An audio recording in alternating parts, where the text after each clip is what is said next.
Welcome, friend, to another journey together. We're so glad to have you here. Tonight, you will discover hidden wisdom that wise teachers have kept safe for over 1,000 years to heal the soul and find the deep rest that lives beneath all struggle. If you'd like, feel free to share what time it is and where you are listening from. I'm going to share with you a collection of healing Zen stories that hold the lost secrets of inner freedom and unshakable peace. Each ancient tale has a powerful lesson that can completely change how you experience difficult emotions, overthinking, and the endless hunger for something more. These aren't just stories to fall asleep to. They're carefully protected teachings from masters who discovered something most of the world has forgotten, that true peace isn't found by controlling what happens around us, but by understanding our deepest nature. As we move through these remarkable teachings, you'll feel something deep begin to unfold. The weight of your worries will start to lift. The constant stream of thoughts will naturally begin to slow. You'll find yourself gently dropping into a state of deep clarity and restful awareness. So allow yourself to settle completely now. Let your body melt into whatever holds you. Take one mindful breath with me. And as you release it, know that you're about to receive ancient wisdom that has been patiently waiting for this very moment. Let us explore a story about the mistake of seeking what we already have. In the mountains of ancient China, Master Yunmen lived in a simple monastery where the winter winds would whistle through cracks in the wooden walls. His robes, patched countless times, showed years of devoted practice. One particularly cold morning, as frost painted delicate patterns on the temple windows, a wealthy merchant arrived at the monastery gates. The merchant stepped from his fancy carriage wearing robes of the finest silk lined with fox fur that gleamed in the morning light. His jewelry caught the sun as he walked toward the meditation hall, where Master Yunmen sat in quiet thinking. The merchant's footsteps echoed importantly across the stone floor as he bowed deeply before the master. "Honored teacher," the merchant began, his voice carrying the confidence of someone used to buying solutions. "I have traveled far seeking the Dharma. My treasure chests are full, and I can offer great donations to support your temple. Please share with me the wisdom I want to buy." Master Yunmen looked down at his own worn robes, then gazed steadily at the merchant's fancy clothes. The contrast was striking. Wealth displayed against simplicity, getting things facing contentment. Without speaking, the master reached for a pair of small scissors that lay nearby and, in one deliberate motion, cut a large hole directly through his own sleeve. The merchant gasped in shock. "Master, your robe is completely ruined. How could you destroy your clothing?" "Indeed, it is torn," Yunmen replied calmly, examining the ragged hole and pulling the fabric wider still. "Now it perfectly matches my understanding." The merchant's confusion deepened. "But how can damaged robes represent spiritual understanding? This makes no sense to me." Master Yunmen smiled with infinite gentleness. "My friend, you arrive here wrapped in layers of wealth and status, hoping to buy wisdom as easily as you would buy cloth in the marketplace. But observe this carefully." He held up the torn sleeve so the light streamed through the opening. "This hole was always present in the fabric. I simply made visible what was already there. Your Buddha nature, too, has always been perfect and complete, needing nothing, lacking nothing.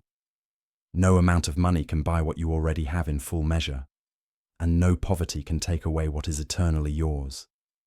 The merchant stared at the hole in the master's robe, and in that moment of seeing, something shifted in his understanding. His fancy covering suddenly felt heavy and unnecessary, hiding nothing but the same emptiness that showed through Yunmen's torn sleeve. The Buddha once said, "You are perfect as you are, and you could use a little improvement." This ancient wisdom shows us the big puzzle of spiritual seeking. We spend our lives trying to get, achieve, or reach what we imagine we lack, while the very thing we seek has never been missing from our experience. Why do we fall into this trap of seeking outside for what exists within? Zen Buddhism points to our learned belief in not having enough and not being good enough. From childhood, we absorb the message that we are incomplete, that happiness and peace must be earned through accomplishment, bought through getting things, or proven through others' approval. This creates what Zen calls hungry ghost thinking, the endless appetite that can never be satisfied because we're looking in the wrong direction. The merchant's silk robes represent all the outside layers we wrap around ourselves, hoping to feel complete. Perhaps for you, it's the perfect job that will finally bring security, the ideal relationship that will end loneliness, the spiritual experience that will confirm your worth, or the achievement that will prove your value.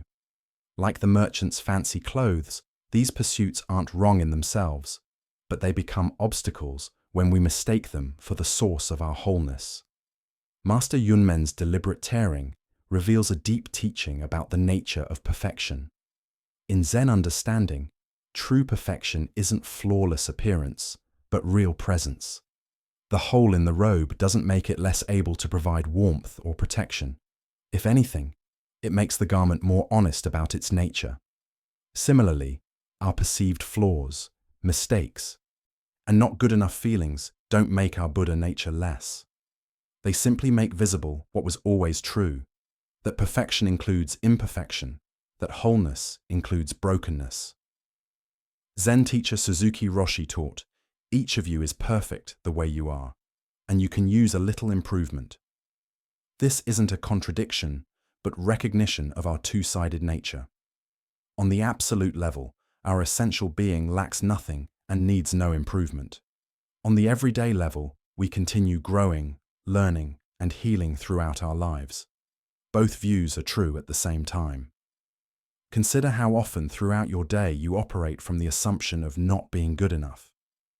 Notice the internal voice that whispers, if only I were smarter, more attractive, more successful, more spiritual, then I would be worthy of love and peace.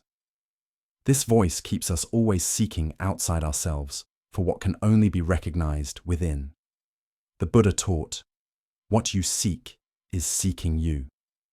The peace, wisdom, and love we long for are not destinations to reach, but the very ground of our being to recognize. Like the hole that was always in Yunmen's fabric, our Buddha nature has never been absent, only overlooked beneath layers of conditioning and seeking. Tonight, as you rest in this moment, can you sense the completeness that exists beneath your stories of not being good enough? Can you feel the peace that doesn't depend on your circumstances, the love that doesn't require outside approval, the wisdom that needs no degrees or credentials?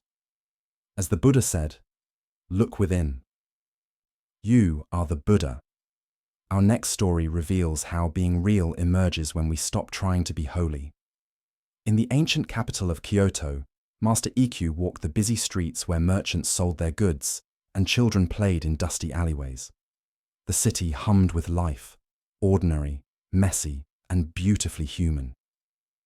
As he walked past a group of serious-faced monks engaged in heated religious debate, their voices carried across the marketplace. The truly dedicated person eats only once daily, declared one monk, adjusting his perfectly arranged robes. Eating twice daily shows attachment to pleasure and lack of discipline. Furthermore, added another, stroking his beard importantly, gazing upon flowers distracts the mind from proper meditation. We must guard against such worldly temptations if we wish to achieve enlightenment. The monks nodded seriously at each other, their discussion growing more intense as they talked about the finest details of monk behavior. Master Ikkyu listened briefly to their scholarly arguments, then without comment walked directly into a nearby tavern. The place was filled with farmers still covered in mud from their rice fields, their faces weathered by sun and honest labor. The group of monks, horrified by what they witnessed, rushed after him into the tavern. "Master Ikkyu," they called out in shock, "how can you enter such a place? We are monks. This behavior is completely wrong for someone of your standing." Ikkyu had already seated himself at a wooden table among the farmers, sharing rice wine and listening to their stories of the day's work in the fields. He looked up at the shocked monks with eyes twinkling with gentle mischief. "You speak truly," he replied. "You are indeed monks. However, I forgot to be one this morning." "But master," one monk protested, his voice tight with concern. What about your sacred vows? What about your reputation in the community? People look up to you as a spiritual example. EQ raised his simple clay cup in a toast. My vow is to wake up moment by moment. As for my reputation, it sleeps quite soundly without my constant attention. He turned back to the farmers surrounding him. These men understand when rice is ready for harvest simply by observing the color and weight of the grain. They know rain is coming by subtle changes in the air that city dwellers miss completely. They recognize the Buddha in the mud caked under their fingernails, in the ache of muscles after honest work, in the satisfaction of feeding others through their labor. Tell me, what deep truths do you know? The monks stood speechless, their carefully built arguments suddenly seeming hollow in the face of EQ's simple presence among the farmers. The master continued his conversation about the wisdom found in understanding seasons, the generosity of earth, and the deep satisfaction that comes from work that serves life itself. Later that evening, as they walked back toward the monastery, one young monk approached EQ hesitantly. Master, were you teaching us something important back there in the tavern? EQ's response was gentle but direct. Only if you were learning something. Buddha's wisdom reminds us, better than 1,000 hollow words is one word that brings peace. The deeper teaching here shows us that being real carries more spiritual power than any performance of holiness. Why do we so easily fall into the trap of spiritual perfectionism? Zen Buddhism reveals several patterns that create this tendency. First is our attachment to identity and image. We become invested in being seen as good practitioners, wise teachers, or evolved individuals. This attachment to spiritual identity can become as binding as any worldly ego, perhaps more so because it disguises itself as virtue. Second is our confusion between form and essence. The outside forms of spiritual practice, meditation postures, dietary restrictions, behavior codes, are meant to support inner change. But we often reverse this relationship, believing that perfect following of form automatically produces spiritual insight. This leads to what Zen calls spiritual materialism, collecting practices, achievements, and recognitions while missing the point completely. Third is our tendency to divide life into sacred and ordinary categories. We imagine that enlightenment exists only in meditation halls, temples, or retreat centers, while ordinary life represents spiritual failure or distraction. This two-sided thinking prevents us from recognizing the Buddha nature that fills all experience equally. Master EQ's forgetting to be a monk shows the freedom that comes from dropping spiritual pretense. His presence among the farmers wasn't rebellion against his training, but complete living of it. He found more real dharma in genuine connection with working people than in abstract discussions about proper behavior. Consider your own relationship with spiritual identity. Do you sometimes catch yourself performing goodness rather than simply being present? Notice the subtle pride that can arise from meditation achievements, the judgment toward those who seem less committed to practice, or the anxiety about maintaining your image as a conscious person. These are signs that spiritual ego has crept into your practice. Zen master Charlotte Joko Beck taught, enlightenment is not something you achieve.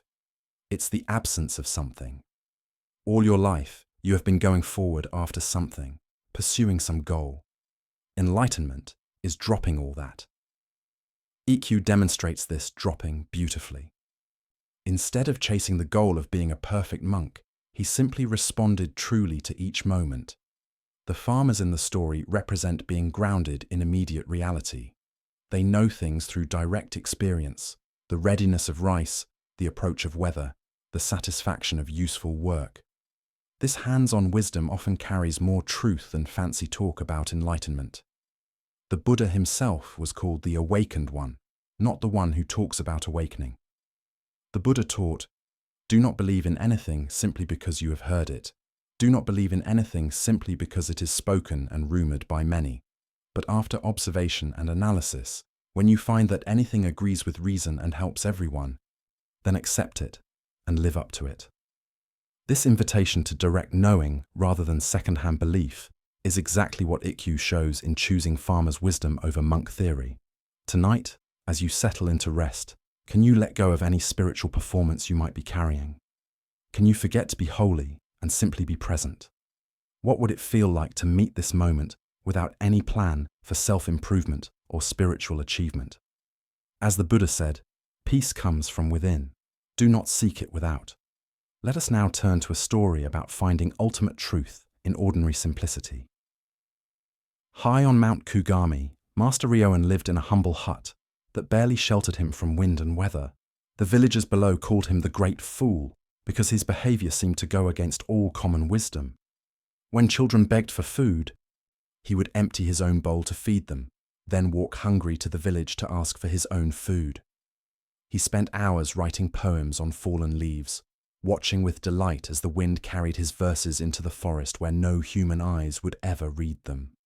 On a bright spring morning, as cherry blossoms painted the mountainside pink and white, Ryoan knelt in his small garden plot behind the hut.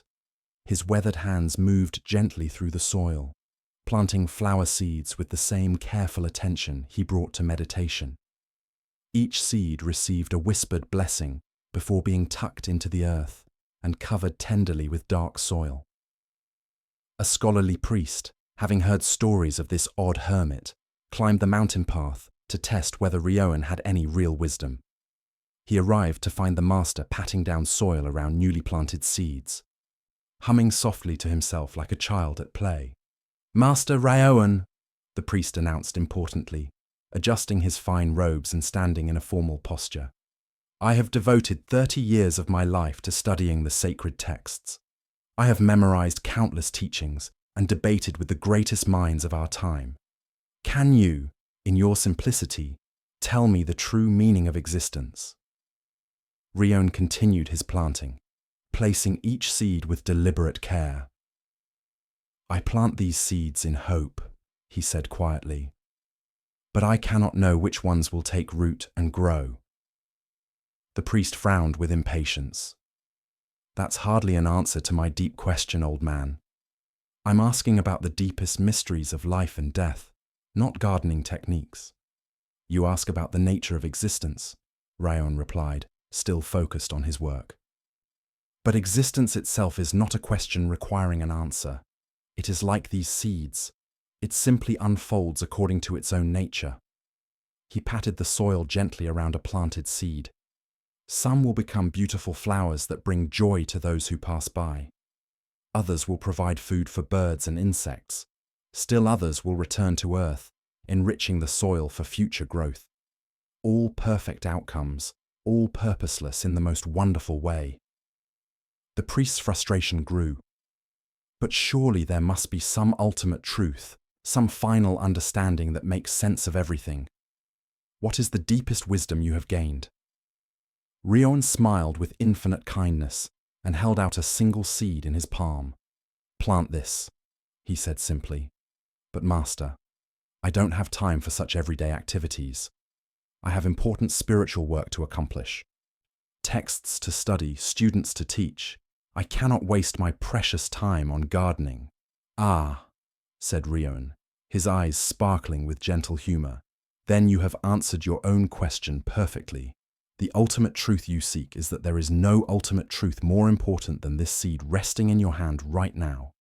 The priest left the mountain convinced that Ryoan was indeed a fool, just as the villagers claimed. But years later, whenever complex problems arose in his studies, he would remember the feeling of that tiny seed in his palm. So small, so ordinary, yet containing infinite possibility.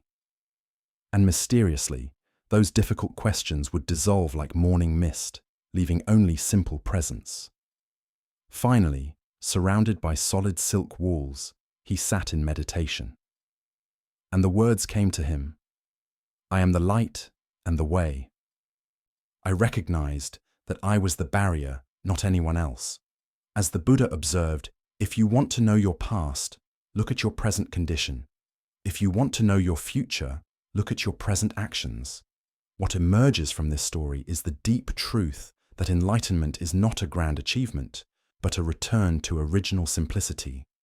Why do we complicate the spiritual path with endless seeking and fancy theories? Zen Buddhism points to our addiction to complexity and our fear of the ordinary. We imagine that deep wisdom must be difficult to understand, requiring years of study and fancy concepts. This intellectual pride keeps us searching for extraordinary experiences while overlooking the miracle of simple existence. The priest represents our educated mind that has learned to value abstract knowledge over direct experience. He has memorized teachings about awakening, but cannot recognize it in the immediate moment of planting seeds.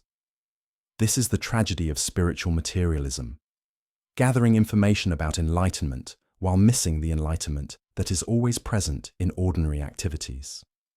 Master Rion's great foolishness demonstrates what Zen calls beginner's mind, the fresh, open awareness that meets each moment without preconceptions. Children possess this naturally, which is why they find wonder in simple things that adults dismiss as unimportant. Ryoan maintained this childlike wonder throughout his life, finding deep joy in activities others considered everyday. The seed in Ryoan's palm represents the present moment itself. Like a seed, each moment contains infinite potential, but requires our attention and care to make that potential real. When we're busy seeking future enlightenment or analyzing past experiences, we miss the creative power available right now. Consider how this plays out daily. The colleague who received credit for your idea still triggers anger. The parent who criticized you decades ago still influences your self-talk. Each is an invisible item in your backpack, weighing you down. Zen teacher Jack Cornfield taught, "Forgiveness is giving up all hope of having had a different past." We cannot change what happened, but we can change our relationship to what happened. The energy spent maintaining grudges could be redirected toward creating the life we actually want. Consider how often you postpone happiness or peace until you achieve some imagined spiritual milestone. Perhaps you think, once I master meditation, then I'll be centered. Or, when I understand the teachings better, then I'll find peace. This future-oriented seeking keeps us from recognizing that the peace we seek is already present in the simple act of breathing, the ordinary miracle of awareness itself. Zen teacher Shunryu Suzuki said, "In the beginner's mind, there are many possibilities, but in the expert's mind, there are few." Ryoan embodied this beginner's mind perfectly. Each seed he planted was a fresh encounter with mystery. Each poem written on leaves was complete in itself, needing no preservation or recognition to fulfill its purpose. The purposelessness Ryoan describes is not meaninglessness, but freedom from the tyranny of constant goal-seeking. When we can engage fully in activities for their own sake, rather than for what they might produce, we discover a quality of presence that transforms the everyday into the sacred. Washing dishes becomes meditation, walking becomes prayer, planting seeds becomes communion with the creative force of existence. The Buddha taught, thousands of candles can be lighted from a single candle, and the life of the candle will not be shortened. Happiness never decreases by being shared. Ryoan lived this teaching through his generous simplicity, finding joy in giving away his poems to the wind, his food to hungry children, and his time to anyone who visited his humble hut. Tonight, as you prepare for rest, can you find the ultimate truth in some simple activity? Perhaps feeling the weight of your blanket, noticing your breath naturally slowing, or sensing the miracle of your body healing and restoring itself as you sleep. What if the deepest wisdom you seek is already here, disguised as this ordinary moment? As the Buddha said, "Peace comes from within. Do not seek it without." As we continue our journey through the wisdom of Zen Buddhism, we encounter a deep teaching about the nature of our original mind. In a busy temple where Master Bankei was giving a Dharma talk, the morning air was filled with the scent of incense and the quiet rustle of listeners settling into meditation posture. The gathered students, ranging from farmers to merchants to fellow monks, had come to hear about the unborn Buddha mind, that Bankei taught with such clarity and power. Suddenly, the peaceful atmosphere was shattered by loud shouting from the back of the hall. A Nichiren priest had entered with the obvious intention of disrupting the gathering. His voice cutting through the silence as he proclaimed his own teachings and denounced what he called Bankei's false dharma. The crowd shifted uncomfortably, some turning to look with irritation at the disruptor, others whispering among themselves about this rude interruption. Master Bankei, however, remained perfectly calm. His face showed no trace of anger or annoyance. Instead, he smiled warmly and addressed the shouting priest with genuine appreciation. "Thank you, my friend, for sharing your passionate teachings with us. Your dedication to the Dharma is clearly strong. Please come forward so everyone can hear you better. I welcome your voice in our discussion." The priest, who had been prepared for argument or dismissal, found himself caught completely off guard by this unexpected welcome. He approached the front of the hall suspiciously, certain that the Zen master was somehow mocking him or setting a trap. "You think you're clever, don't you?" the priest said defensively. "I see through your false courtesy. You're just trying to make me look foolish in front of these people." Bankei's expression remained kind and genuinely curious. "I can see that you feel strong anger toward me and my teaching. This passion clearly runs deep. But tell me, before you entered this hall and saw me sitting here, where was this anger you're experiencing?" The priest paused, momentarily confused by the question. It wasn't there, obviously. The anger came when I witnessed you misleading these sincere people with your incorrect understanding of Buddha's teaching." "I see," Bankei nodded with understanding. "And if you were to leave this place right now and never think of me or my teachings again, what would happen to this anger you're feeling?" The priest considered this carefully. "It would fade away, I suppose.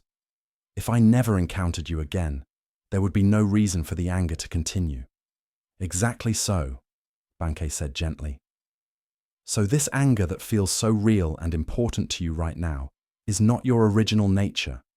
It arose when certain conditions came together, and it will disappear when those conditions change. But tell me, what was present in you before this anger appeared, and what will remain after it dissolves?" The priest stood quietly for a long moment, looking within himself with a quality of attention he rarely brought to his inner experience. I'm not sure what to call it. There's something there. But it's not easy to describe." "Perfect," Bankei smiled. "No need to name it or define it.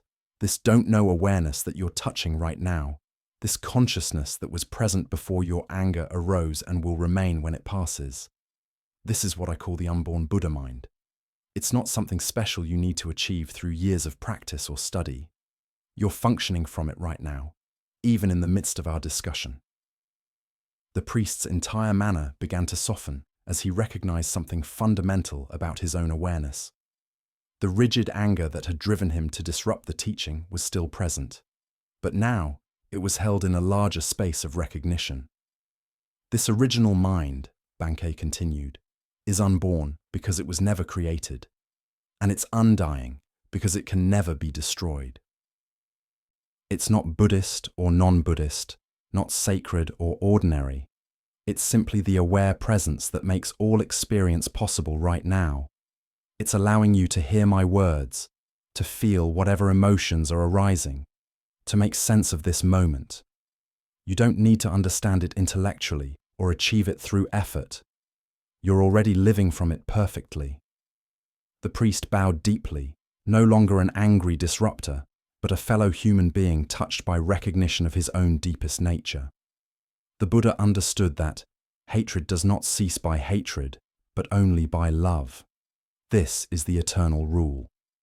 This ancient wisdom shows how Master Bankei met aggression with acceptance, transforming conflict into teaching through the power of recognition. Why do we so readily get caught in reactive patterns when challenged or attacked? Zen Buddhism explains that we habitually identify with our emotions and thoughts, mistaking temporary mental states for our permanent identity. When someone triggers anger in us, We think, I am angry, rather than recognizing anger is arising in awareness. This subtle difference has big implications for how we respond to conflict. Bankei's approach demonstrates what Zen calls original mind, the awareness that exists before all our emotional reactions and mental commentaries. This isn't a state we need to achieve, but our most fundamental nature that we can learn to recognize and trust. Like the sky that remains unchanged, whether it contains clouds or is perfectly clear, our original awareness remains constant through all the weather patterns of emotion and thought.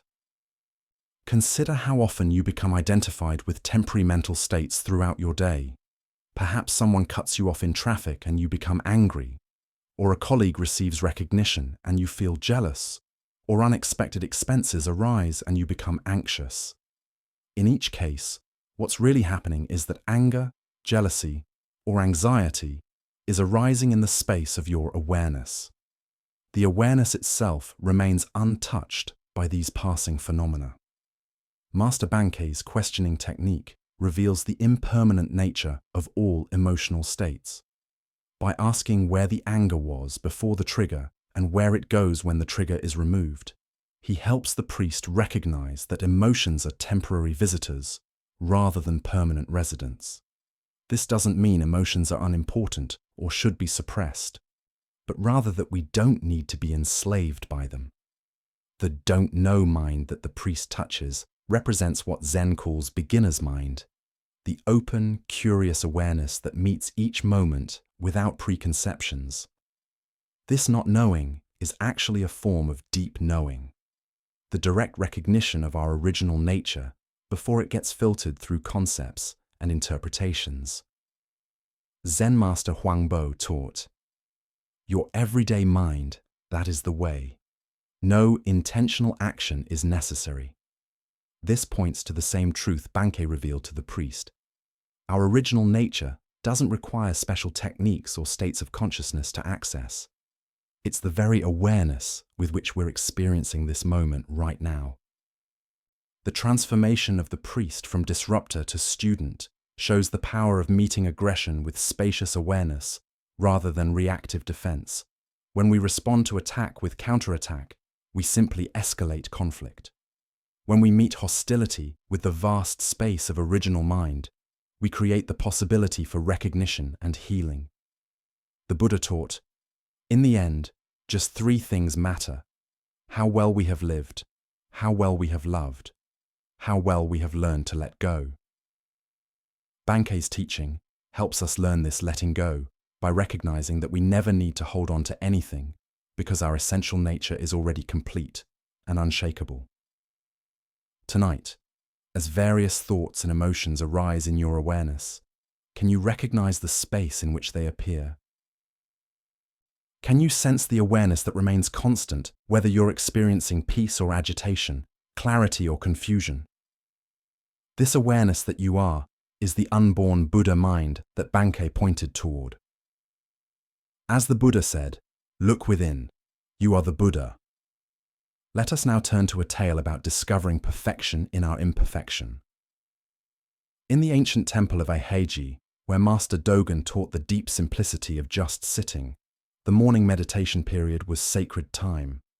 Monks arranged themselves in perfect rows, backs straight as pine trees, breathing in rhythm with the universe itself. The silence was so complete that even the settling of robes seemed loud in the clear air. During one of these meditation sessions, a young monk named Jishin sat in obvious distress. His back ached terribly. His legs had long since gone numb, and his mind wandered like a wild horse despite his best efforts to focus. Every few minutes, he would shift slightly, trying to find a position that didn't cause pain, but this only seemed to make matters worse. His face showed the strain of trying to force himself into some imagined ideal of perfect meditation. Finally, unable to bear his struggle in silence any longer, Jishin approached Master Dogen during the brief break between sitting periods. With obvious embarrassment and frustration, he whispered, "Master, I feel like I'm failing completely at Zazen. My back is screaming with pain. My legs fall asleep until I can't feel them at all, and my mind jumps from thought to thought like a monkey in a tree. No matter how hard I try, I cannot seem to sit correctly. Am I hopeless as a meditation student? Master Dogen, rather than offering comfort or correction, looked at the young monk with eyes that held both kindness and deep understanding. "Show me," he said quietly, "exactly how you sit incorrectly." Jishin was taken aback by this unusual request, but he demonstrated his posture, slumped slightly from the pain, shifting restlessly, his face tense with effort and self-criticism. His whole being radiated the struggle between what he thought meditation should look like and what his actual experience was providing. Dogen observed carefully, then surprised the monk even further. "Excellent," he said with genuine appreciation. "Now sit incorrectly with complete commitment. Don't try to fix anything. Don't attempt to improve your posture or calm your mind. Simply be completely dedicated to this incorrect sitting." "Master, I don't understand what you mean," Jishin replied, his confusion evident. "How can incorrect sitting be excellent? Shouldn't I be trying to sit properly right now?" Dogen explained with infinite patience. "You are fighting with your sitting. You have created an image of correct sitting in your mind, and you struggle constantly to match this ideal. This struggle itself is the problem. The back pain, the wandering thoughts, the restless legs. This is your sitting right now. Don't add the extra burden of judgment and resistance to what's already present." The young monk returned to his cushion and tried to follow this strange instruction. But as he attempted to accept his discomfort, he found himself trying to accept correctly, adding yet another layer of effort to his practice. Noticing this, Dogen approached again with a gentle smile. "Now I see you're trying to accept properly. Can you fail at acceptance with complete, wholehearted dedication?" Suddenly, Jishin burst into quiet laughter, finally seeing the endless loop he had created. Every attempt to do something correctly led to more doing, more trying, more effort piled upon effort. In that moment of recognizing the absurdity of his struggle, something shifted fundamentally. "There," Dogen said with deep satisfaction. "Zazen is not about sitting correctly or incorrectly. It is simply sitting completely, unreservedly, without the extra commentary of judgment. Your struggling was perfect struggling. Your peace is perfect peace. Your confusion is perfect confusion. Just sit and let the sitting do the sitting." From that day forward, Jishin's meditation became effortless, not because he had learned to sit correctly, but because he had stopped sitting incorrectly. He had discovered that the perfection he sought was already present in whatever was actually happening. Ancient Buddhist wisdom tells us, you are perfect as you are, and you could use a little improvement. The heart of this lesson lies in recognizing that our striving for perfection often creates the very imperfection we're trying to escape. Why do we create such struggle around practices meant to bring peace? Zen Buddhism reveals that our minds are constantly generating ideals and then measuring our experience against these mental constructs. We develop images of what meditation should feel like, how a spiritual person should behave, or what enlightenment should look like.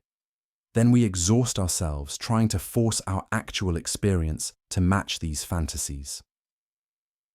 This pattern extends far beyond formal meditation practice. Throughout our day, we carry unconscious templates of how we should feel, how others should behave, how situations should unfold. When reality doesn't match these expectations, we add a layer of resistance, judgment, and effort to try to correct the problem. But the problem isn't what's happening, it's our relationship to what's happening. Master Dogen's teaching reveals the radical acceptance that is at the heart of true meditation. This acceptance doesn't mean passive resignation or giving up on growth and healing. Rather, it means meeting this moment exactly as it is without the extra effort of trying to make it different. Paradoxically, this complete acceptance of what is often allows natural change to occur more readily than all our forcing and striving. Consider your own relationship with perfection and failure. How much energy do you spend each day trying to get your experience to match some ideal? Perhaps you strive to feel more peaceful, more confident, more loving, or more focused. Notice how this very striving often creates tension and dissatisfaction, taking you further from the qualities you're seeking. Zen teacher Charlotte Joko Beck said, "Enlightenment is not something you achieve, it's the absence of something. All your life you have been going forward after something, pursuing some goal. Enlightenment is dropping all that." This dropping that Beck describes is exactly what Jishin discovered when he stopped trying to sit correctly. The distinction between doing meditation and being meditation is crucial. When we're doing meditation, we're adding effort, technique, and goal orientation to our sitting. When we're being meditation, we simply rest in awareness without agenda. The first approach creates a meditator who is separate from the meditation. The second recognizes that awareness itself is the meditation. This principle applies to every aspect of spiritual practice and daily life. Instead of trying to be more present, we can simply notice the presence that is already here. Instead of attempting to cultivate compassion, we can recognize the natural kindness that arises when we stop defending against life. Instead of working to find inner peace, we can discover the peace that exists beneath our mental noise. The Buddha taught, "Peace comes from within. Do not seek it without." Jishin's laughter represents the moment when seeking stopped and finding happened naturally. He realized that he had been looking for peace while simultaneously creating disturbance through his very seeking. Tonight, as you settle into rest, can you practice this radical acceptance of your exact experience? If your body is tense, can you let it be tense without trying to relax? If your mind is active, can you let it be active without trying to quiet it? What happens when you stop trying to have a different experience and simply rest in the one that's already here? As the Buddha said, "The way is not in the sky, the way is in the heart." Let us now turn to a tale about the courage to trust life's current. In the depths of a great crystal river, where water flowed clear as mountain air, there lived an entire village of small creatures. The river's current moved above them like a gentle breath, carrying the wisdom of countless springs and distant seas. Young and old, rich and poor, all made their home along the sandy bottom, each creature grasping tightly to stones, branches, and roots. For generations, clinging had been their way of survival. Every creature learned from birth to wrap their appendages around river rocks and fallen wood. "Hold on," the elders would say. "The current is dangerous. It will sweep you away to places unknown. Safety lies in staying exactly where you are." But one small creature grew weary of this endless grasping. Day after day, he watched the current flow overhead, seeing how it moved with such purpose and grace. While his neighbors complained about the effort required to maintain their grip, he found himself wondering what it might feel like to trust that flowing water. "I am tired of clinging," he announced one morning. "Though I cannot see where it leads, I trust that the current knows its destination. I shall let go and allow it to carry me where it will, for I fear that if I continue clinging, I shall die of boredom before I ever truly live." The other creatures gasped in horror. "Fool!" they cried. "Let go, and that current will tumble you mercilessly across the rocks below. You will be battered and broken, dying far more quickly than any boredom could kill you." But the small creature had made his decision. Taking one last look at his neighbors, he released his grip on the familiar stone. Immediately, the current seized him, and just as the others had predicted, he was tumbled and tossed across the rocky bottom. His small body struck stone after stone, each impact bringing pain he had never experienced while safely clinging. Yet something remarkable began to happen. As the creature continued to surrender to the current's power, refusing to grab for new anchors despite his pain, the water gradually lifted him higher from the dangerous bottom. The tumbling ceased. The rocks could no longer reach him. Now he flowed with the current itself, no longer fighting its direction, but becoming one with its movement. As he traveled downstream, creatures in distant parts witnessed something they had never seen. Here was one of their own kind, yet he appeared to be flying through the water, moving with the elegant power of the current itself. "See a miracle," they called out. "A creature like ourselves, yet he soars. Surely he is the Messiah, come to save us all." The flowing creature heard their cries and felt compassion for their misunderstanding. "I am no more Messiah than any of you," he called back. "The river delights in lifting us all free, if only we dare to let go. Our true work is not clinging to the bottom, but embracing this voyage, this grand adventure of trust and flow." But the creatures only cried louder, "Savior! Savior!" Even as they spoke, they tightened their grips on rocks and roots. They watched until he disappeared around a bend, then began weaving legends about the miraculous Savior who had briefly graced their village. Buddha's wisdom reminds us, you only lose what you cling to. This ancient teaching shows us the deep paradox at the heart of human experience. We spend our lives grasping for security and control, believing that our safety depends on holding tight to familiar circumstances. Yet in this very grasping, we create the suffering we seek to avoid. Why do we cling so desperately when the current offers to carry us toward unknown adventures? Zen Buddhism reveals that from early childhood, we learn the known is safe and the unknown is dangerous. This conditioning becomes a spiritual obstacle when it prevents growth beyond familiar limitations.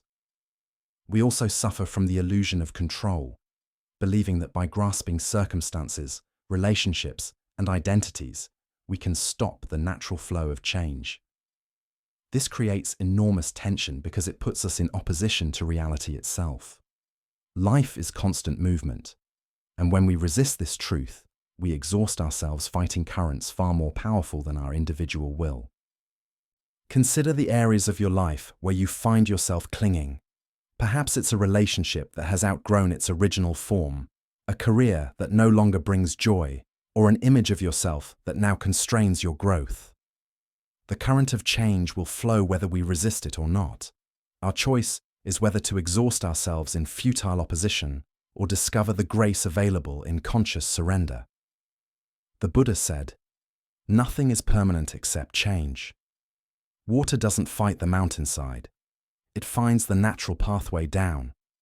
When we learn to move with life's current rather than against it, we discover effortless effectiveness that rigid resistance can never achieve. Tonight, as you rest in this moment's stillness, what might you be ready to release? Perhaps it's a worry about tomorrow's challenges, a resentment from yesterday's disappointments, or a way of defining yourself that has grown too small. Can you feel into the current of this moment's aliveness and trust its direction? As the Buddha taught, let go of what has passed. Let go of what may come. Let go of what is happening now. Relax right now and rest. In this trust, we discover that the current we feared would destroy us is actually the very force that can carry us home to our true nature. As we continue our journey through the wisdom of Zen Buddhism, let us explore a story about transforming our relationship with suffering. In a quiet monastery nestled among rolling hills, there lived an aging master, renowned for his patience and wisdom. Among his students was a young apprentice, whose heart had become heavy with complaints about life's difficulties. Each morning, the apprentice would arrive with fresh complaints. "Master, why is life so hard? Yesterday, my meditation was disturbed by noise. Today, my back aches from the hard floor. When will this suffering end?" His voice carried the weight of someone who had catalogued every small discomfort until they had grown into an overwhelming burden. The master listened with infinite patience, but as days turned to weeks, he recognized that words alone would not shift his student's perspective. One crisp morning, as golden sunlight streamed through their simple dwelling, the master made an unusual request. "My dear student," he said gently, "I need you to go to the kitchen and bring me some salt. Just a handful will do." The apprentice, puzzled by the simple task, nonetheless obeyed. He returned with cupped palms containing coarse white crystals. "Now," the master instructed, producing a small glass of water. Place all of that salt into this glass and drink it. The young man hesitated. Master, that seems like far too much salt for such a small amount of water. Trust the process, the master replied. Drink. The apprentice poured the salt into the glass, watching the crystals dissolve into a cloudy, unappetizing mixture. He lifted it to his lips and took a large gulp, immediately grimacing as the intensely bitter taste filled his mouth. How does it taste? The master asked. Bitter, the apprentice said. Terribly, overwhelmingly bitter. I can barely stand it. The master chuckled softly. Excellent. Now bring that same amount of salt and come with me. Together, they walked in thoughtful silence until they reached the shores of a pristine mountain lake. The water stretched before them like a mirror, reflecting the sky so perfectly that it was difficult to tell where earth ended and heaven began. Now, the master said, place this handful of salt into the lake. The apprentice waded into the shallow water and opened his hands, watching as the salt crystals scattered across the lake's surface, quickly dissolving, without leaving any visible trace. Drink from the lake, the master instructed. The young man cupped the lake water in his hands and brought it to his lips. The water was clean, refreshing, with the pure taste of mountain streams. How does it taste? The master asked. Much better, the apprentice replied, genuinely surprised. Clean and pure. Do you taste the salt? The master inquired gently. The student paused, paying careful attention. No, he said slowly. I don't taste any salt at all. The master sat beside his student on a smooth stone at the water's edge. His weathered hands reached out to clasp the young man's hands in deep tenderness. My dear student, the master said, the pain of life is pure salt, no more, no less. The amount of pain in existence remains constant. But the amount of bitterness we experience depends entirely on the container we put that pain into. The apprentice listened with new understanding.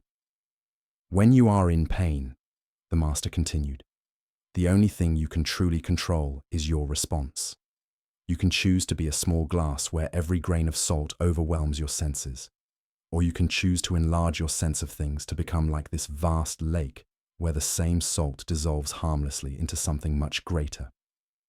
The master paused. Stop being a glass, my friend. Become a lake. The Buddha once said, pain is certain, suffering is optional. This fundamental teaching reveals the heart of our relationship with difficulty. We cannot eliminate the challenges woven into human existence, but we have tremendous power over how that pain affects us. What emerges from this story is understanding about consciousness itself. Our awareness is not fixed in size.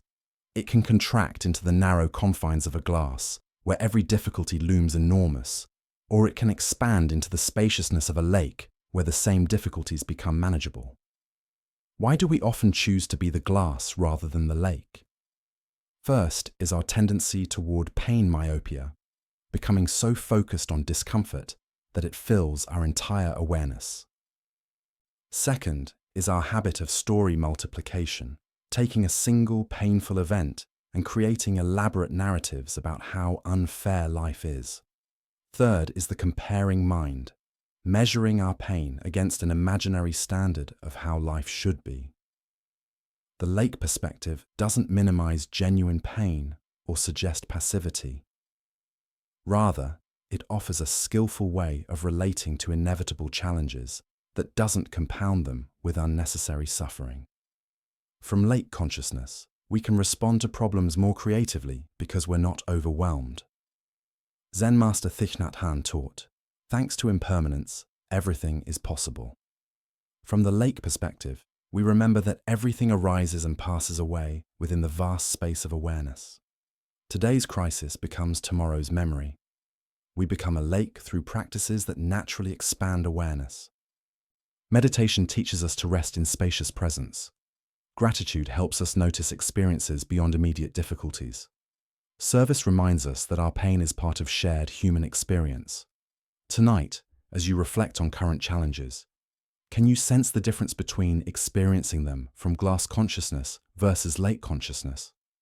What would it feel like to allow your awareness to expand beyond the immediate intensity of difficulties to include the vast context of this moment? As the Buddha taught, if you want to know your mind, sit down and observe it.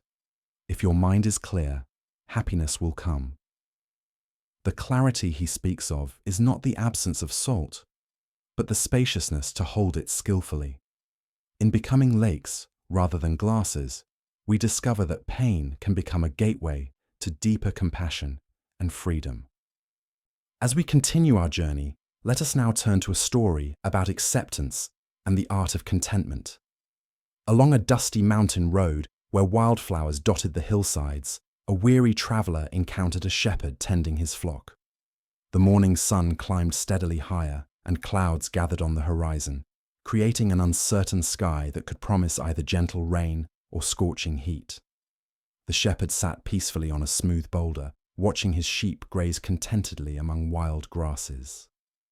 His face bore the calm expression of one who had spent countless seasons under open sky, learning lessons that only nature can teach. There was something in his manner, a quality of unshakable peace, that drew the traveller's attention. "Good morning, friend," the traveller called out, wiping sweat from his brow. "What kind of weather are we going to have today?" The shepherd looked up with eyes that held mountain stream clarity and smiled with genuine warmth. "The kind of weather I like," he replied simply, as if this were the most obvious answer in the world. The traveller paused, confused. He had expected a practical forecast that would help him plan his day.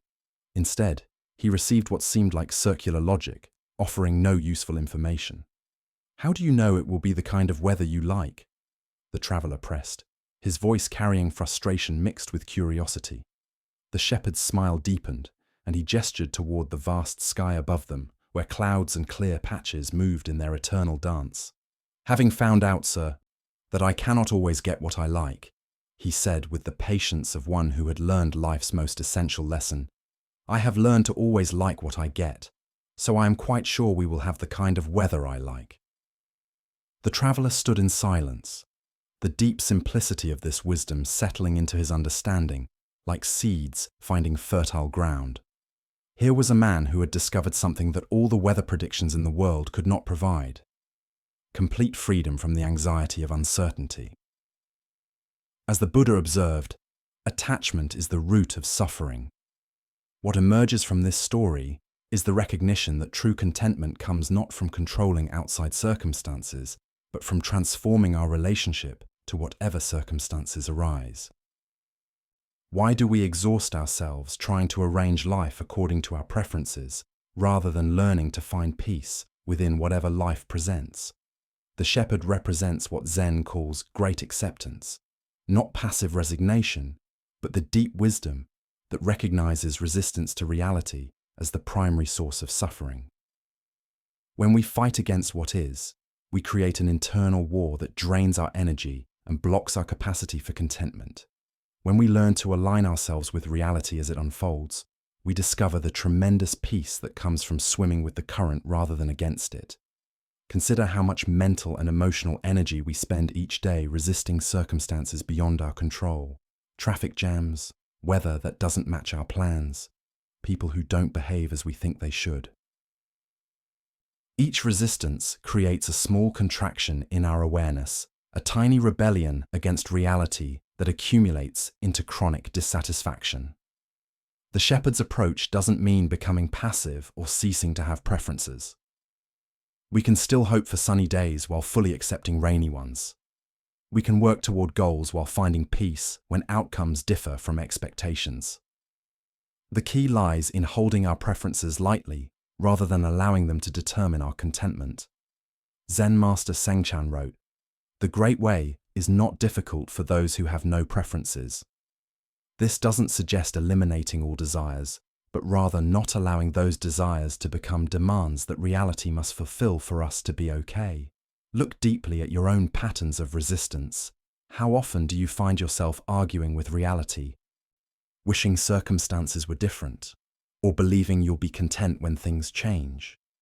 This tension is optional, not because you should suppress your desires, but because you can learn to hold them more skillfully. The Buddha taught that attachment doesn't mean caring deeply about things. It means making our inner peace conditional on outside circumstances arranging themselves according to our specifications. The shepherd cares about his flock and appreciates comfort, but his fundamental contentment doesn't depend on any particular outcome.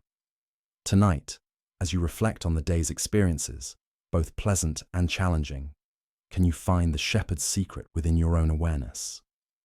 What if contentment isn't waiting for better circumstances, but is available right now through a shift in perspective? As the Buddha taught, happiness does not depend on what you have or who you are. It solely relies on what you think.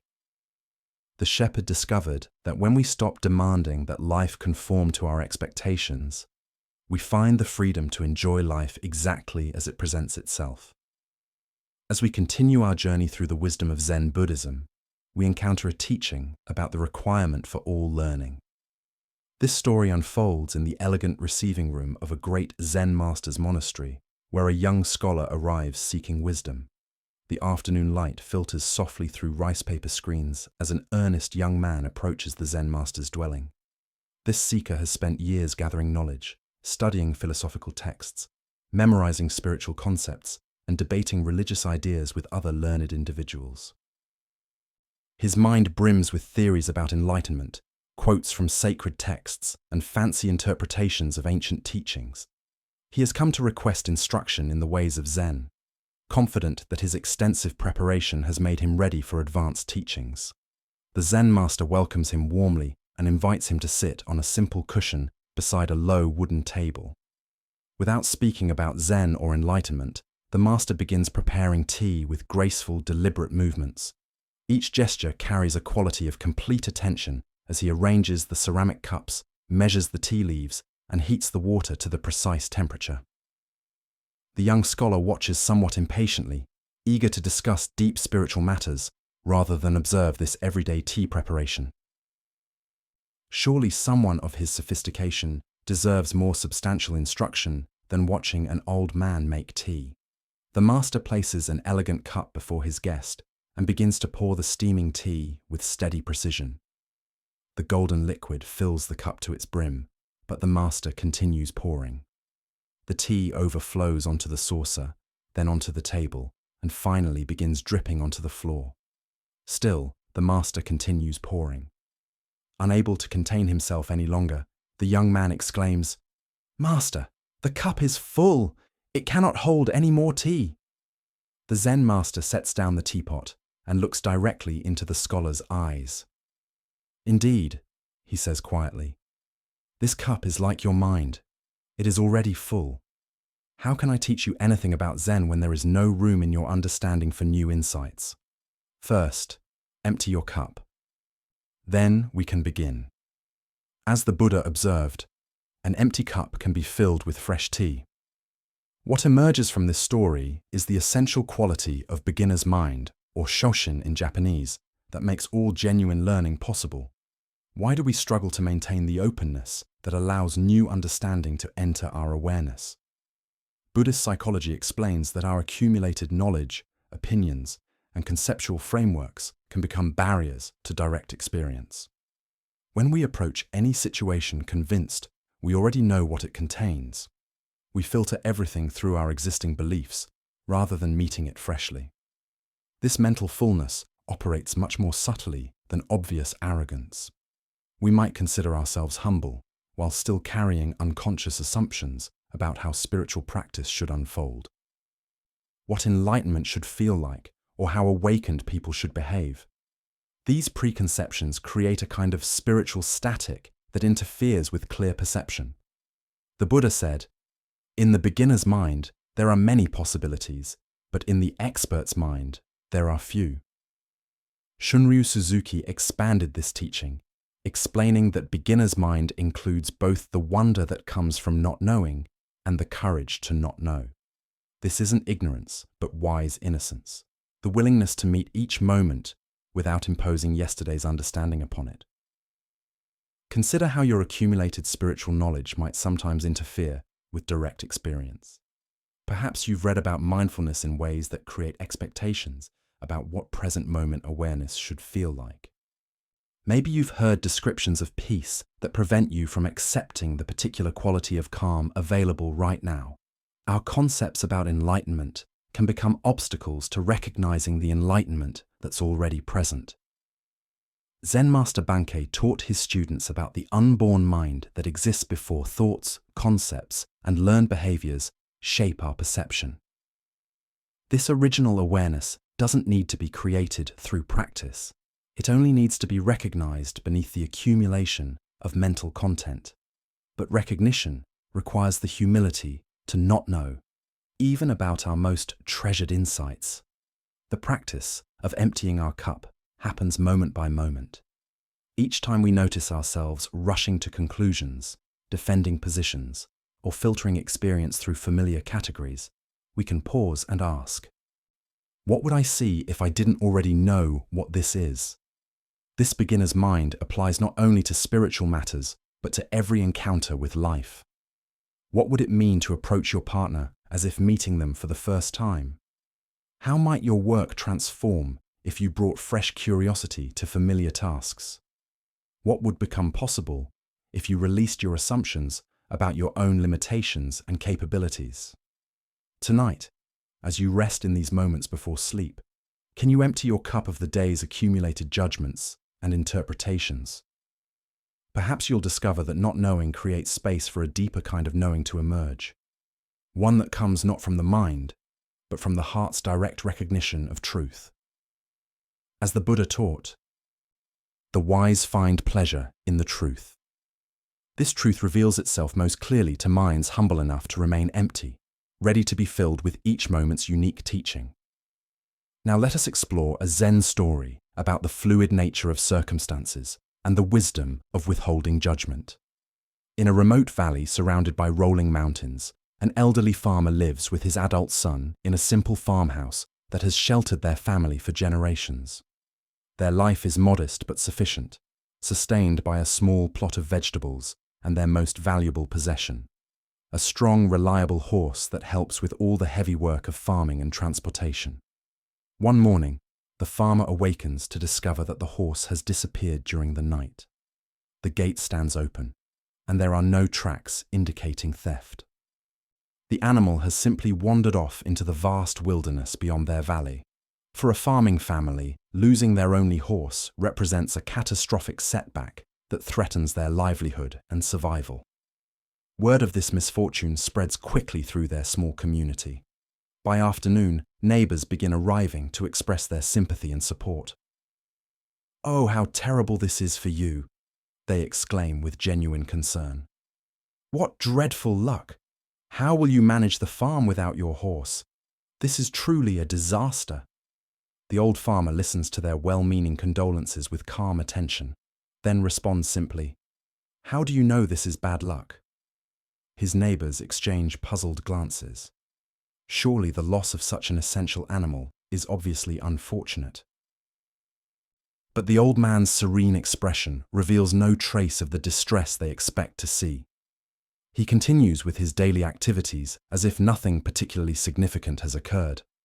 The next morning brings an extraordinary development.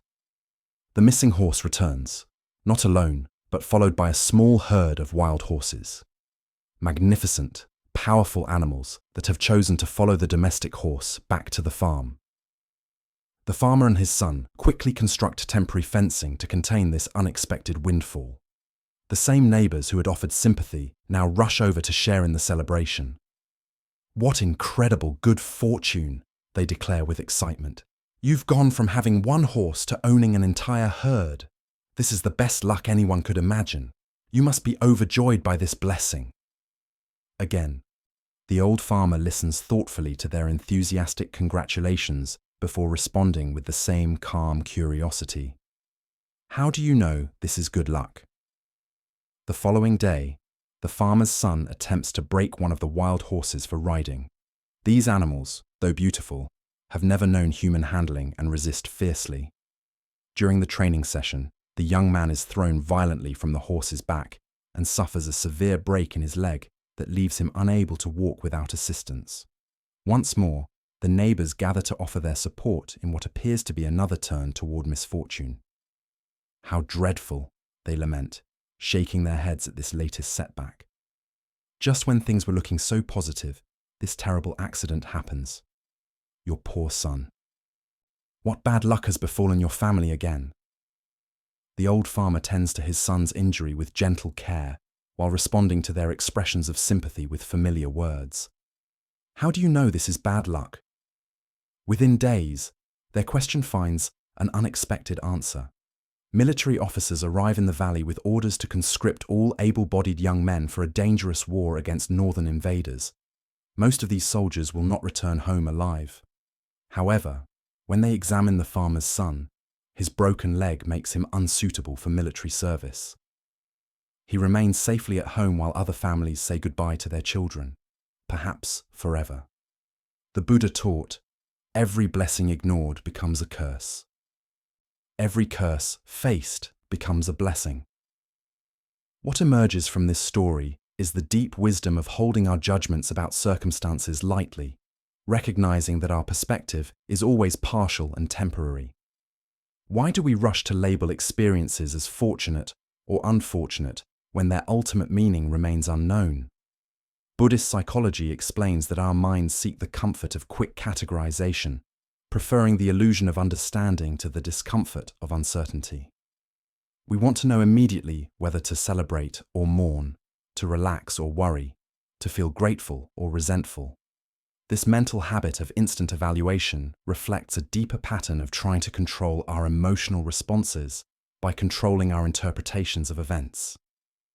If we can quickly determine that something is good or bad, we believe we know how to feel and what to expect. This provides temporary psychological relief, but often proves premature and misleading. The old farmer's repeated question, "How do you know?" points to what Buddhist philosophy calls don't know mind.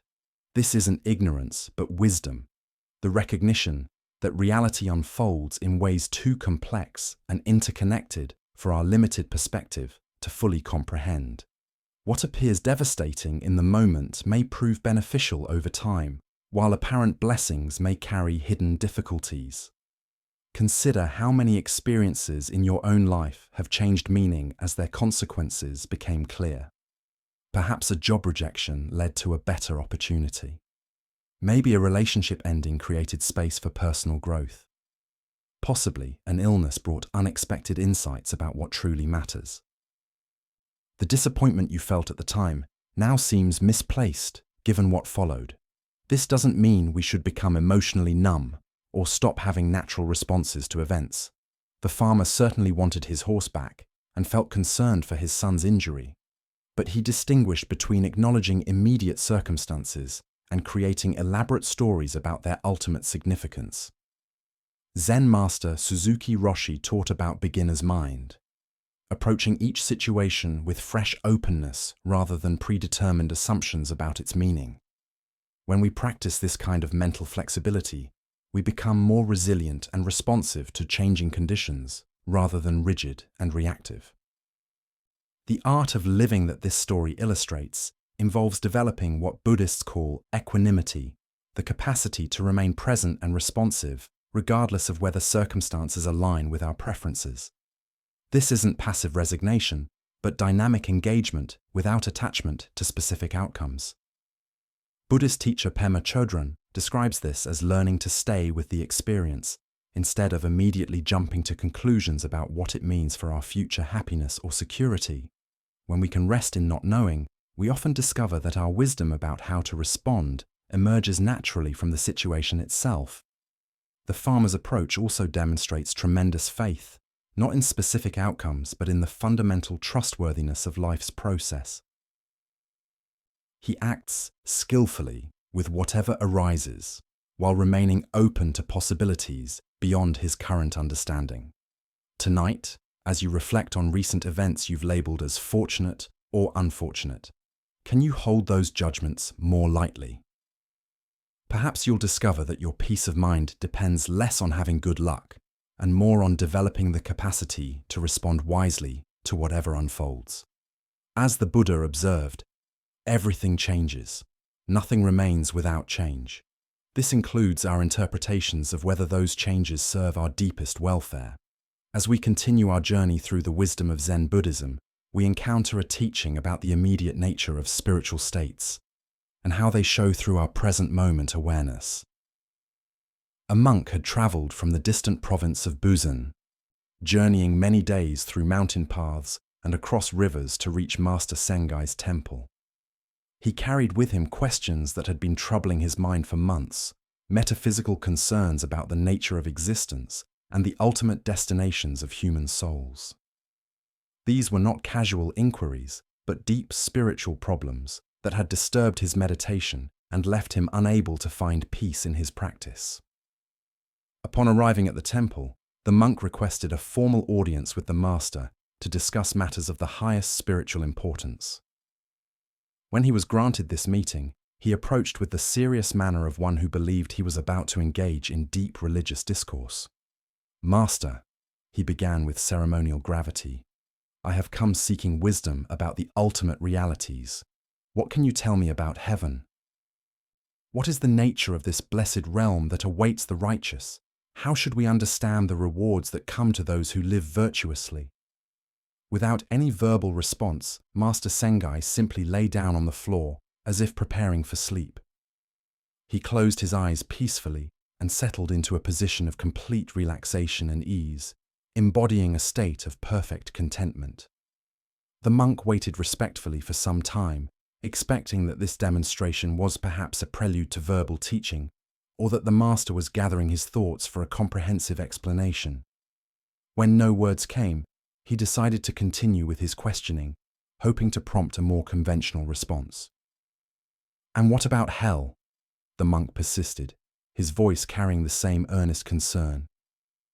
"Please help me understand the nature of suffering in the afterlife. What awaits those who live wrongly? How should we comprehend divine punishment and the consequences of negative karma?" Master Sengai's response was immediate and theatrical. He closed his eyes tightly and began snoring loudly, producing exaggerated sounds that filled the meditation hall with unmistakable noise and disturbance. The monk's patience finally reached its limit. His long journey, his sincere spiritual seeking, his respectful approach, all of this seemed to be met with mockery and disrespect. "I've come all this way to question him seriously about the Dharma," he muttered indignantly, "and he has the rudeness to just fall asleep. What kind of spiritual teacher behaves this way?" Glaring at the master with obvious frustration and feeling deeply insulted by what he perceived as dismissive treatment, the monk began gathering his belongings and started moving toward the door, ready to leave in disgust. His fists were clenched, his face red with anger as he moved toward the other boat. At that precise moment, Master Sengai sat up abruptly with the alertness of someone who had never been sleeping at all. Pointing directly at the departing monk, he remarked with perfect clarity and timing, "That is hell." The Buddha understood that we are what we think. All that we are arises with our thoughts. With our thoughts, we make the world. The heart of this lesson lies in recognizing that heaven and hell are not distant destinations, but immediate experiences created by our present moment state of consciousness. This ancient wisdom shows our tendency to seek spiritual understanding in abstract concepts and future scenarios rather than recognizing the sacred realities available in each moment. The monk's earnest questions about metaphysical destinations prevented him from seeing the heaven and hell being demonstrated directly in his immediate experience. When Master Sengai lay down peacefully to demonstrate heaven, he wasn't offering a symbol or metaphor. He was embodying the actual state of consciousness that constitutes heavenly experience, complete ease, perfect contentment, freedom from agitation or striving. These qualities represent the essence of what we imagine heaven to be, available right now through present moment awareness. Similarly, his loud snoring to represent hell wasn't merely theatrical. The disturbance, agitation. And disruption he created mirrored the mental states that create hellish experiences in our daily lives. Hell isn't a place we go to after death. It's the quality of consciousness we experience when caught in anger, frustration, judgment, and resistance. Why do we consistently look for spiritual truth in complex explanations and future possibilities rather than recognizing what's immediately available? This pattern reflects our conditioning to believe that profound realities must be complicated, distant, or requiring special qualifications to access. We miss the heaven that's present in simple contentment because we're scanning for something more dramatic or exotic. The monk's angry departure perfectly demonstrated the hell realm that Master Sengai had just been illustrating through his snoring. Caught in frustration, judgment, and indignation, the monk was literally living in hell, not as punishment for wrongdoing, but as the natural consequence of his mental state. His experience was determined not by outside circumstances, but by his internal responses to those circumstances. This teaching reveals something crucial about the nature of spiritual realization. Heaven and hell are not rewards and punishments administered by outside authorities, but natural expressions of how consciousness experiences itself. When we're at peace, present, and accepting, we inhabit heaven, regardless of our outside conditions. When we're agitated, resistant, and judgmental, we create hell regardless of our circumstances. We can observe these shifting states throughout each day. The moment of perfect satisfaction with a simple meal, that's heaven. The spiral of anger when someone cuts us off in traffic, that's hell. The contentment of watching sunset colors change across the sky, heaven again. The mental torture of replaying an embarrassing moment, back to hell. Zen practice cultivates the ability to recognize these states as they arise and to understand our role in creating them. Rather than being victims of circumstances that impose heaven or hell upon us, we discover our power to choose which realm we inhabit through our responses to whatever appears. This story also points us toward understanding the immediacy of spiritual transformation. We don't need to wait until after death or until we've achieved some advanced level of realization to experience the essence of what we call heaven. It's available whenever we can settle into simple presence and acceptance of what is. The monk's expectation that spiritual teaching should come through complex explanations and theological discussions prevented him from receiving the direct transmission that Master Sengai offered. True Dharma teaching often goes past intellectual understanding to point directly toward immediate experience. The most deep truths are often demonstrated rather than explained.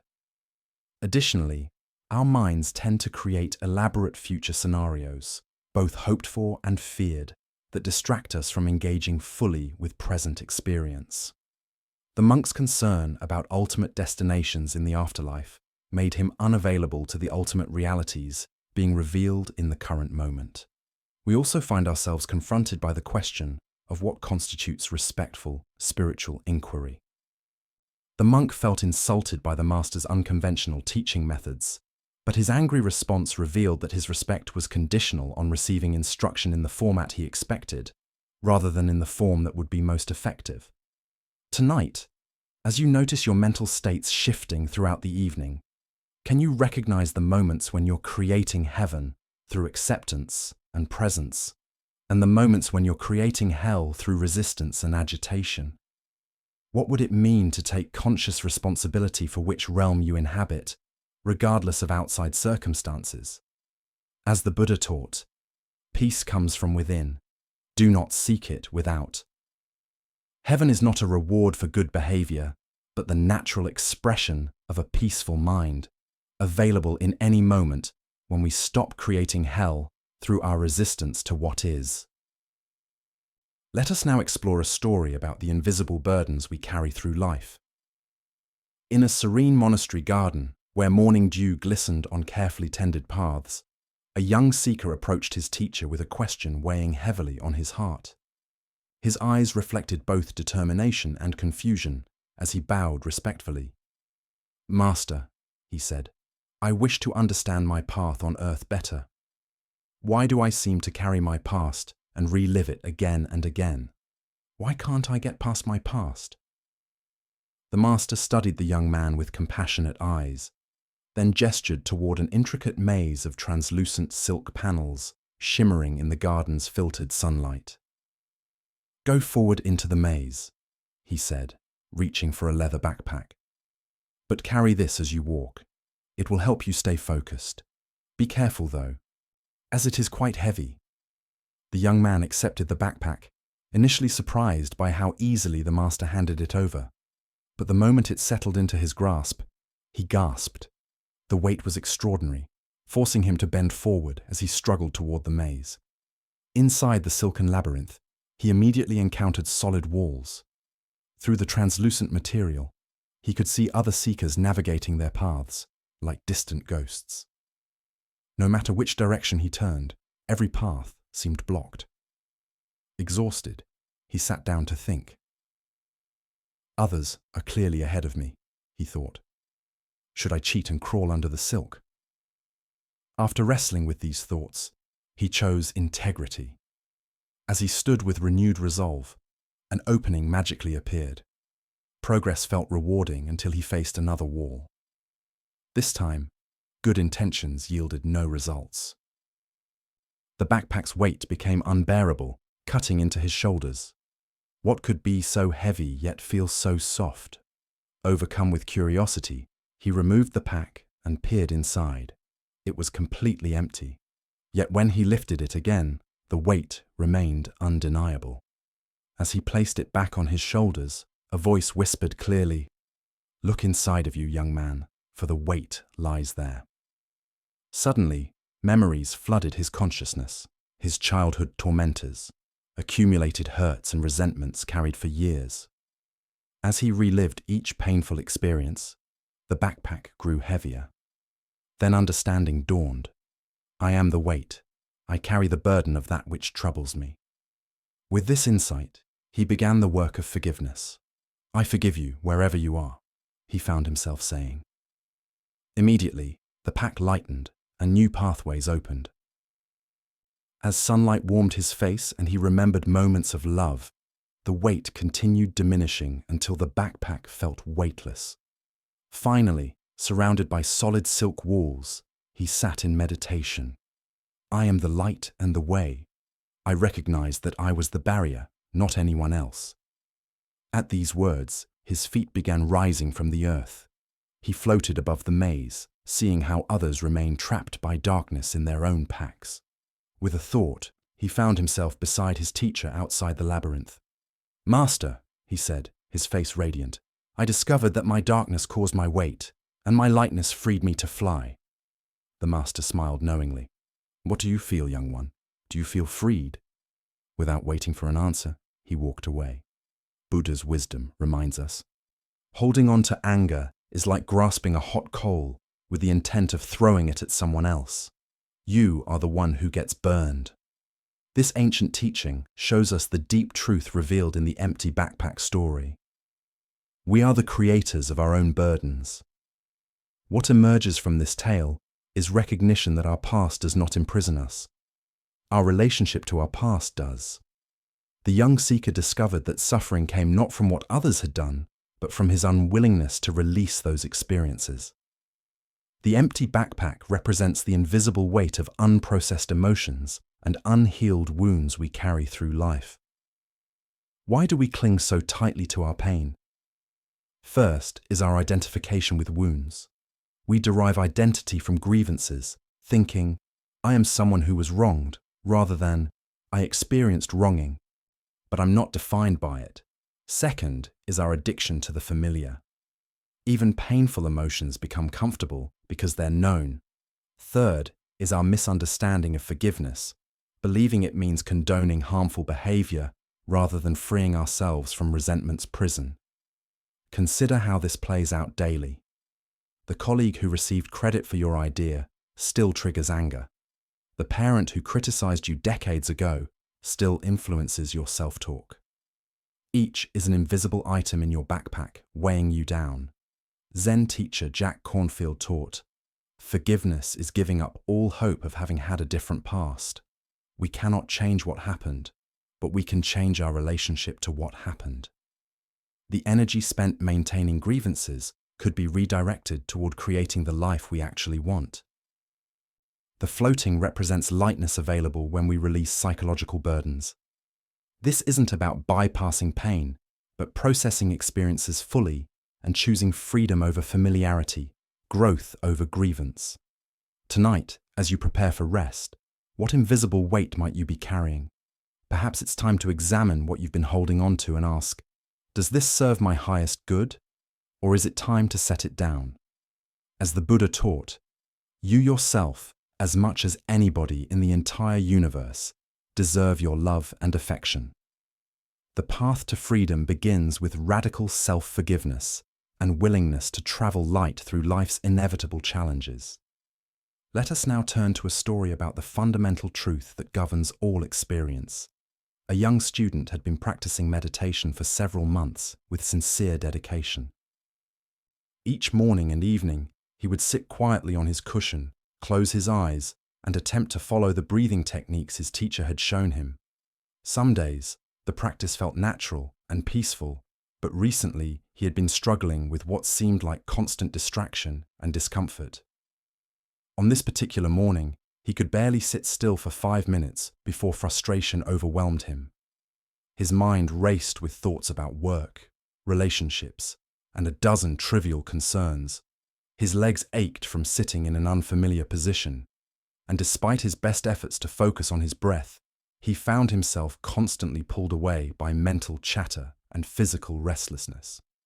After what felt like hours, but was probably only 20 minutes, he gave up on his practice and sought out his meditation teacher. He found the elderly monk tending a small garden behind the meditation hall, peacefully pulling weeds in the early morning sunlight. "Teacher," the student said, his voice heavy with discouragement and self-criticism, "my meditation is horrible. I can't focus on anything. I feel so distracted and scattered. My legs ache constantly, and I keep falling asleep when I'm not distracted. Everything about my practice feels wrong. It's just horrible." The teacher looked up from his gardening, soil still clinging to his weathered hands, and met the student's frustrated gaze with calm, knowing eyes. He listened to the young man's litany of complaints without judgment or surprise, as if he had heard these exact same words countless times before. "It will pass," the teacher said matter-of-factly, then returned to his weeding as if nothing unusual had occurred. The student stood there for a moment, somewhat taken aback by the brevity and seeming dismissiveness of the response. He had expected detailed advice, perhaps some new technique, or at least some reassurance about his difficulties. Instead, he received just 3 simple words. Feeling somewhat unsatisfied but having nothing more to say, he returned to his room to think about this cryptic guidance. Over the following days, the student continued his practice despite his frustrations. Gradually, something began to shift. The intense distractions started to subside. His body adjusted to the sitting position, and moments of genuine peace began to emerge between the chaos of thoughts. By the end of the week, his meditation had transformed completely. Excited by this positive change, he once again sought out his teacher, this time finding him sweeping leaves from the temple courtyard. The student's face glowed with enthusiasm and relief. "Teacher," he exclaimed, "my meditation is wonderful now. I feel so aware, so peaceful, so alive during my practice. My mind is clear, my body is comfortable, and I am experiencing the most beautiful states of consciousness. Everything about my meditation is just wonderful." The teacher paused in his sweeping, looked at the student with the same calm expression he had worn the week before, and gave exactly the same response. "It will pass." This time, the student heard the deeper teaching. His excitement about his wonderful meditation began to transform into something subtler, not disappointment, but understanding. He realized that his teacher was pointing to something fundamental about the nature of all experience, not just meditation. Buddha's wisdom tells us, "This too shall pass." The heart of this lesson lies in understanding the impermanent nature of all phenomena, both pleasant and unpleasant, both the experiences we cling to and those we try to escape. Why do we struggle so intensely with the changing nature of our experience? Zen Buddhism reveals that much of our suffering comes from our resistance to impermanence, our desperate attempts to hold on to pleasant states, and our equally desperate attempts to escape unpleasant ones. We exhaust ourselves trying to control what is essentially uncontrollable. The student's meditation experiences, both horrible and wonderful, were equally temporary. His teacher's consistent response pointed to a deeper stability that exists beneath the constantly changing surface of experience. This isn't the stability of unchanging conditions, but the stability of awareness itself, the space in which all changing experiences arise and pass away. Consider your own relationship with the ups and downs of daily life. How much energy do you spend trying to make good moods, successful periods, or comfortable circumstances last forever? How much resistance do you feel toward difficult emotions, challenging phases, or uncomfortable situations? Both the grasping and the resistance create unnecessary suffering. In Zen practice, we learn to develop what might be called equanimity with impermanence. This doesn't mean becoming indifferent to our experiences or not caring about outcomes. Rather, it means developing the capacity to remain centered and responsive, regardless of whether current circumstances are pleasant or unpleasant. The teacher's repeated phrase, "It will pass," contains both comfort and challenge. It offers comfort during difficult times by reminding us that no painful state lasts forever. It challenges us during pleasant times by preventing us from building our identity around temporary successes or peak experiences. Zen master Suzuki Roshi taught, "Each of you is perfect the way you are, and you can use a little improvement." This paradox points to the same truth the meditation teacher was sharing. We can fully appreciate and engage with our current experience while simultaneously holding it lightly, knowing it will inevitably change. Look deeply at your own patterns of attachment and aversion. Where in your life are you trying to make permanent what is naturally temporary? Where are you exhausting yourself fighting against conditions that will shift on their own if you simply allow them to run their natural course? The Buddha said, "All conditioned things are impermanent. Strive on with diligence." This teaching invites us to pour ourselves wholeheartedly into life while simultaneously holding all outcomes lightly. We can care deeply about our practice, our relationships, our work, and our growth while remembering that all forms and experiences are temporary visitors in the space of awareness. This understanding transforms how we relate to both success and failure, both pleasure and pain. Instead of being thrown around by the inevitable fluctuations of life, we can find our stability in the awareness that remains constant while everything else changes. Tonight, as you notice whatever states of mind and body are present, whether comfortable or uncomfortable, pleasant or unpleasant, clear or confused, can you remember the meditation teacher's simple wisdom? Can you hold your current experience fully while simultaneously knowing that it, like everything else, will pass?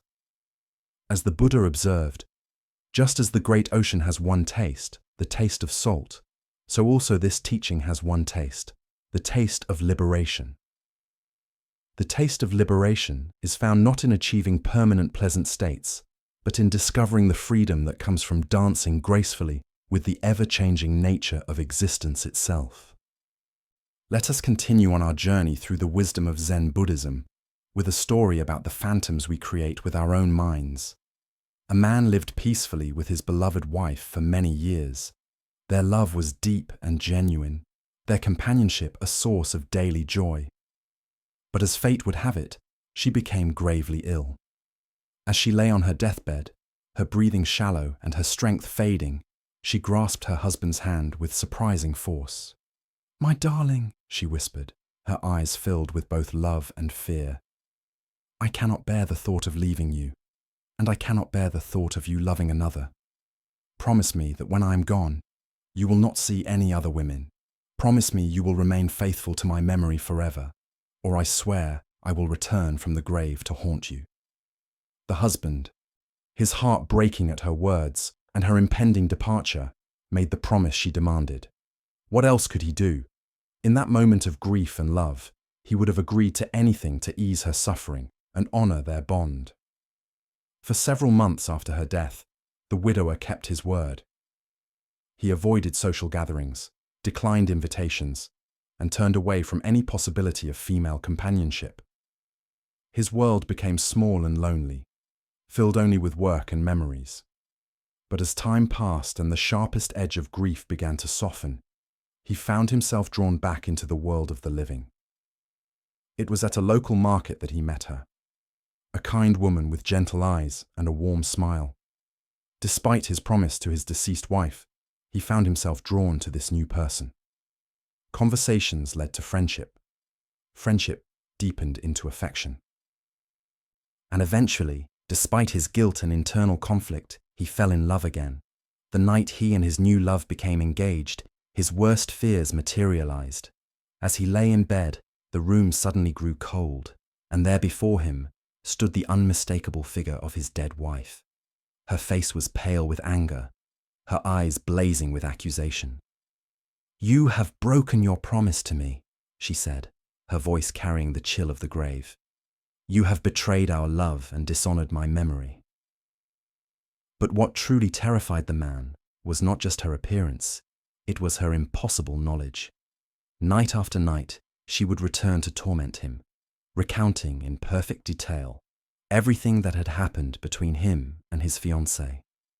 She would repeat their conversations word for word, describe their private moments, reveal their most intimate exchanges. Nothing remained hidden from this ghostly presence. The haunting became so intense that the man could no longer sleep. Dark circles formed under his eyes. His hands shook constantly, and his new relationship began to suffer under the weight of his terror and exhaustion. Desperate for relief, he sought out a Zen master who lived in a small temple near the village. "Master," the man said, his voice trembling as he recounted his story, "my dead wife's ghost appears to me every night. She knows everything I do, everything I say. She repeats our conversations exactly as they happened. I am being driven to madness." The old master listened carefully, stroking his beard thoughtfully. When the man finished his account, the master smiled knowingly. "This is indeed a very clever ghost," he said. "You should admire such supernatural wisdom. But I will tell you exactly what to do when she appears tonight." That evening, as the room grew cold and the familiar figure materialized, the man followed the master's instructions precisely. "You are truly a wise and all-knowing spirit," he said to the ghost. "You see everything I do and know everything I think. Since you possess such incredible powers and I can hide nothing from you, surely you can answer one simple question for me." "Ask your question," the ghost replied coldly. The man reached down to a large bag of beans that sat near his bedside table. He scooped up a handful and held his closed fist toward the apparition. "Tell me exactly how many beans I'm holding in my hand right now." The ghost opened her mouth to speak, but no words came. Her form began to waver, becoming see-through around the edges. For the first time since her appearances began, she looked uncertain, even confused. I cannot," she stammered. And then, like morning mist touched by sunlight, she simply vanished. The ghost never returned again, and the man was finally free to live his life in peace. Buddha's wisdom reminds us, we are what we think. All that we are arises with our thoughts. With our thoughts, we make the world. The deeper teaching here shows us how powerfully our minds can create seemingly real experiences from nothing but guilt, fear, and unresolved emotions. Why do we give such power to the ghosts of our own making? Zen Buddhism reveals that much of our suffering comes not from outside forces, but from the phantoms we create through our own psychological patterns. The ghost in this story was nothing more than the man's own guilt and conditioning, projected outward and given form by his tormented mind. Consider how often in your own life you are haunted by voices that seem to know your every move, that judge your every decision, that remind you of promises you've broken or standards you've failed to meet. These internalized critics often speak with the voices of people from our past, parents, teachers, former partners, but their power comes entirely from our own minds, giving them substance. The man's ghost could recite his conversations perfectly because it was his own memory playing them back to him. It knew his private moments because it was created by his own consciousness. It appeared when his guilt was strongest because guilt was its very substance. The ghost was real in its effects, but had no independent existence. In Zen practice, we learn to distinguish between what is actually present and what our minds are adding to the situation. The man was genuinely in love with a new person, but his conditioning told him this was a betrayal. His deceased wife was genuinely gone, but his unprocessed grief and guilt kept her psychologically present. The master's solution was brilliant in its simplicity. By asking the ghost to know something that existed only in the present moment, something the man's own mind couldn't possibly know, he revealed the phantom's true nature. The beans in his hand were unknown even to him until he counted them. No amount of memory, guilt, or psychological projection could provide this information. Zen teacher Charlotte Joko Beck said, "Our thoughts are just thoughts. They're not necessarily true, they're not necessarily important, and they're not necessarily ours." The ghost's accusations felt absolutely real to the man, but they were simply thoughts and emotions given form by his own mental processes. Look deeply at your own experience. What ghosts do you carry that speak with impossible authority about your worth, your choices, your future? Often these voices claim to know things they cannot possibly know. What others really think of you, what will happen if you take risks, whether you deserve happiness or love. The Buddha taught, the mind is everything, what you think you become. When we understand that we are constantly creating our experience through the stories we tell ourselves, we begin to see that we also have the power to question these stories, to test their validity, to challenge their authority over our lives. Tonight, as you notice the familiar voices of self-doubt, guilt, or fear arising in your mind, can you remember the man and his handful of beans? Can you find the courage to ask these internal critics to prove their supernatural knowledge by answering questions they cannot possibly answer? Can you recognize that the very thoughts that seem to know everything about you actually know far less than they claim? As the Buddha observed, doubt everything, find your own light. The ghosts that haunt us lose their power the moment we stop feeding them with our belief, the moment we see them for what they truly are. Not supernatural visitations, but creations of our own minds that can be dissolved as easily as they were formed. Let us continue our journey with a story about the transformative power of fearlessness and unconditional compassion. One quiet evening, as twilight painted the sky in shades of purple and gold, Zen master Shichiri Kojun sat in his simple home, reciting ancient sutras. His voice flowed rhythmically through the peaceful rooms, each word a meditation, each breath a prayer. The soft glow of candlelight danced across the walls as he immersed himself completely in the sacred texts, finding deep peace in the familiar verses. Suddenly, the serenity was shattered. The front door burst open with a violent crash, and a desperate man entered, brandishing a sharp sword that gleamed menacingly in the candlelight. His eyes were wild with desperation, his clothes dirty and torn, his breathing heavy from running. He had clearly chosen this isolated house because he believed it would be an easy target. A peaceful monk would offer no resistance. "Money or your life?"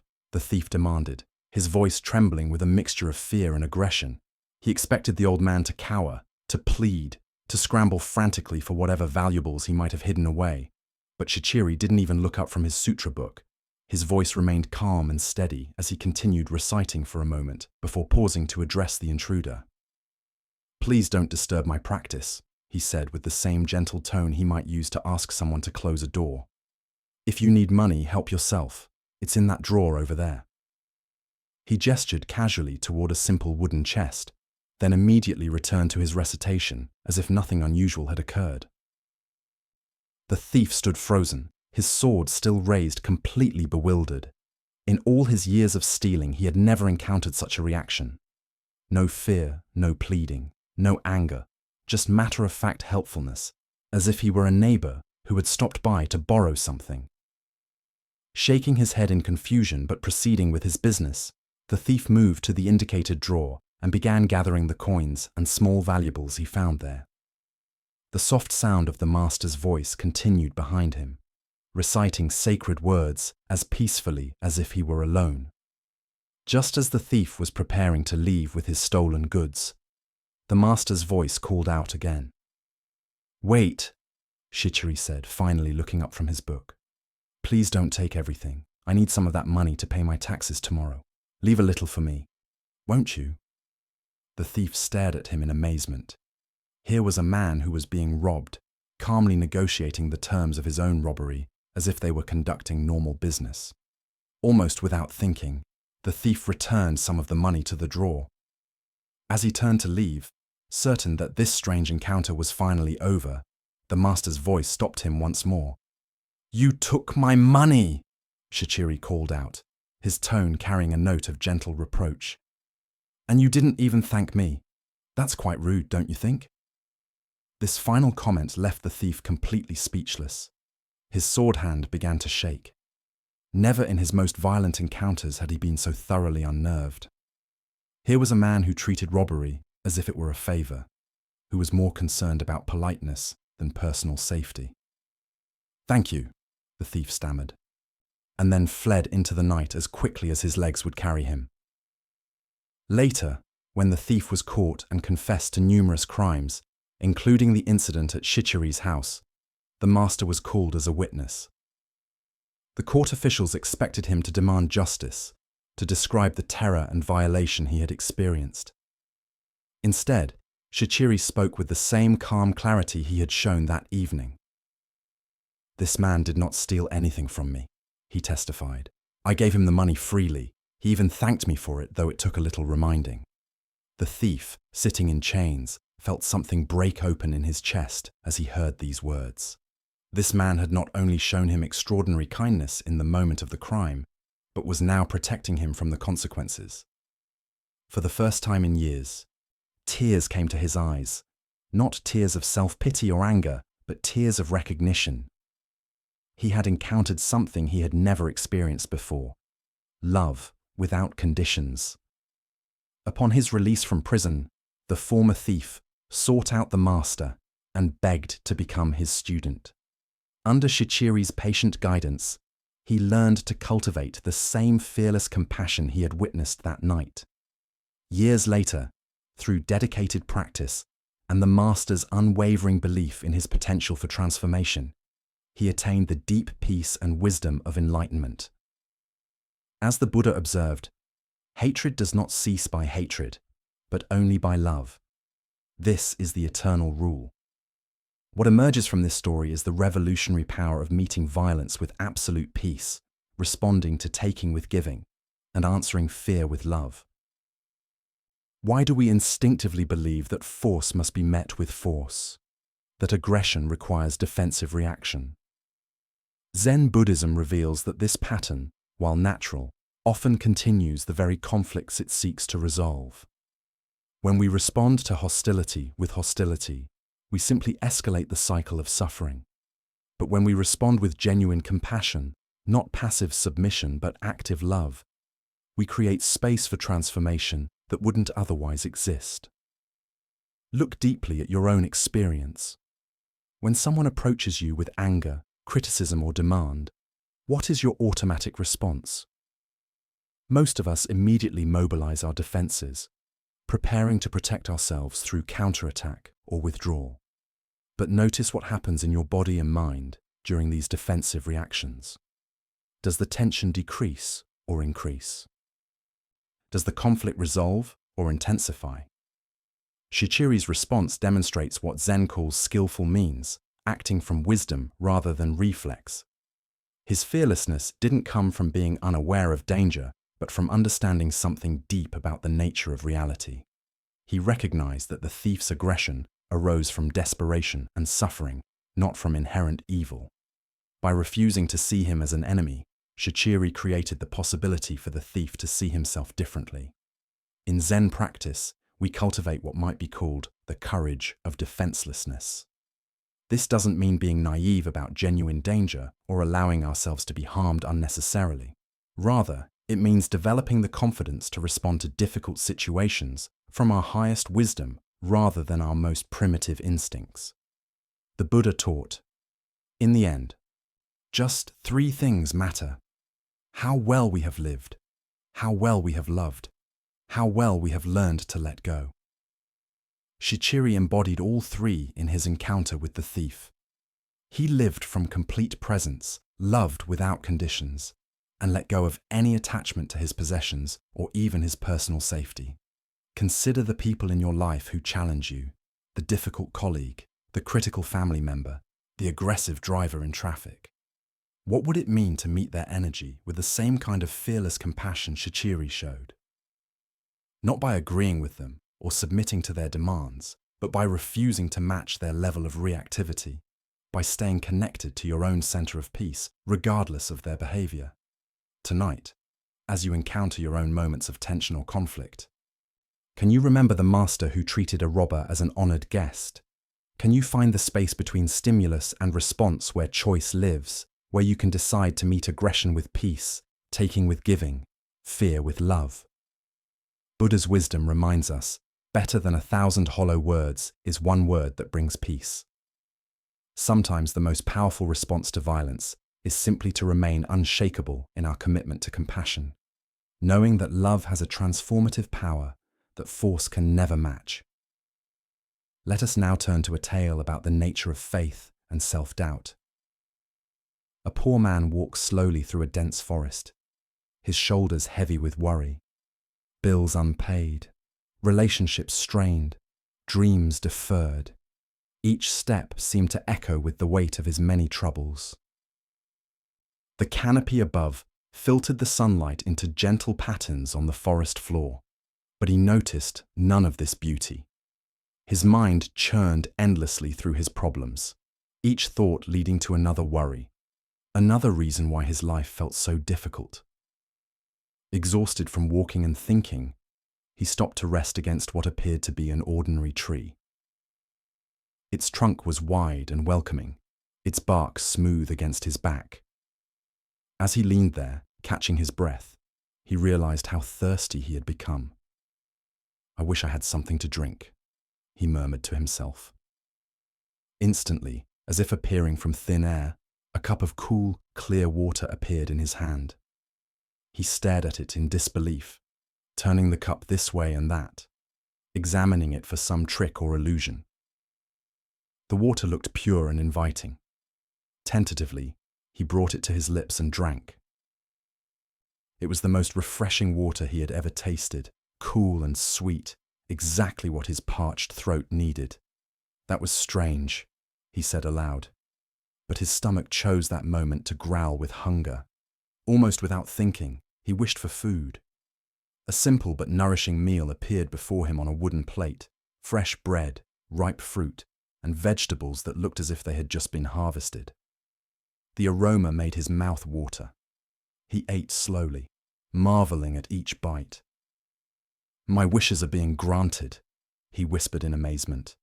The realization sent a thrill through his entire body. "Well then," he said with growing excitement, "I wish for a beautiful home of my own." Before his eyes, in the meadow just beyond the tree, a magnificent house appeared. It was everything he had ever dreamed of: spacious rooms filled with light, comfortable furnishings, gardens blooming with flowers. His heart raced with joy as he stood and approached his new home. "If I have such a house," he reasoned, "I'll need help to maintain it." He wished for servants, and immediately several kind-faced people appeared, bowing respectfully and asking how they might serve him. The man laughed with delight, hardly believing his incredible fortune. "And what good is a beautiful home without someone special to share it with?" he wondered aloud.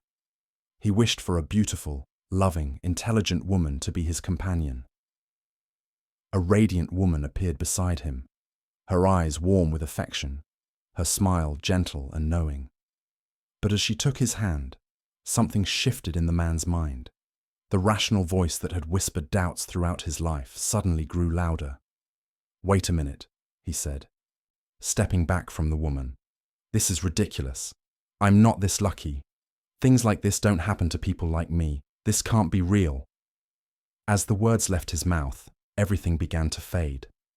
The woman's loving smile dissolved first, then the servants, then the beautiful house, and finally even the simple meal he had enjoyed. He found himself alone again, leaning against what now seemed like an ordinary tree, with nothing but his original troubles for company. He shook his head knowingly. "I knew it," he muttered, and walked away through the forest, his mind immediately returning to the familiar patterns of worry and complaint that had occupied him before. Buddha's wisdom reminds us we are what we think. All that we are arises with our thoughts. With our thoughts, we make the world. The heart of this lesson lies in understanding the creative power of belief and the self-sabotaging nature of doubt. Why do we so readily dismiss the good that comes into our lives? Zen Buddhism points to a deeply conditioned pattern in the human mind, the tendency to trust our limitations more than our possibilities.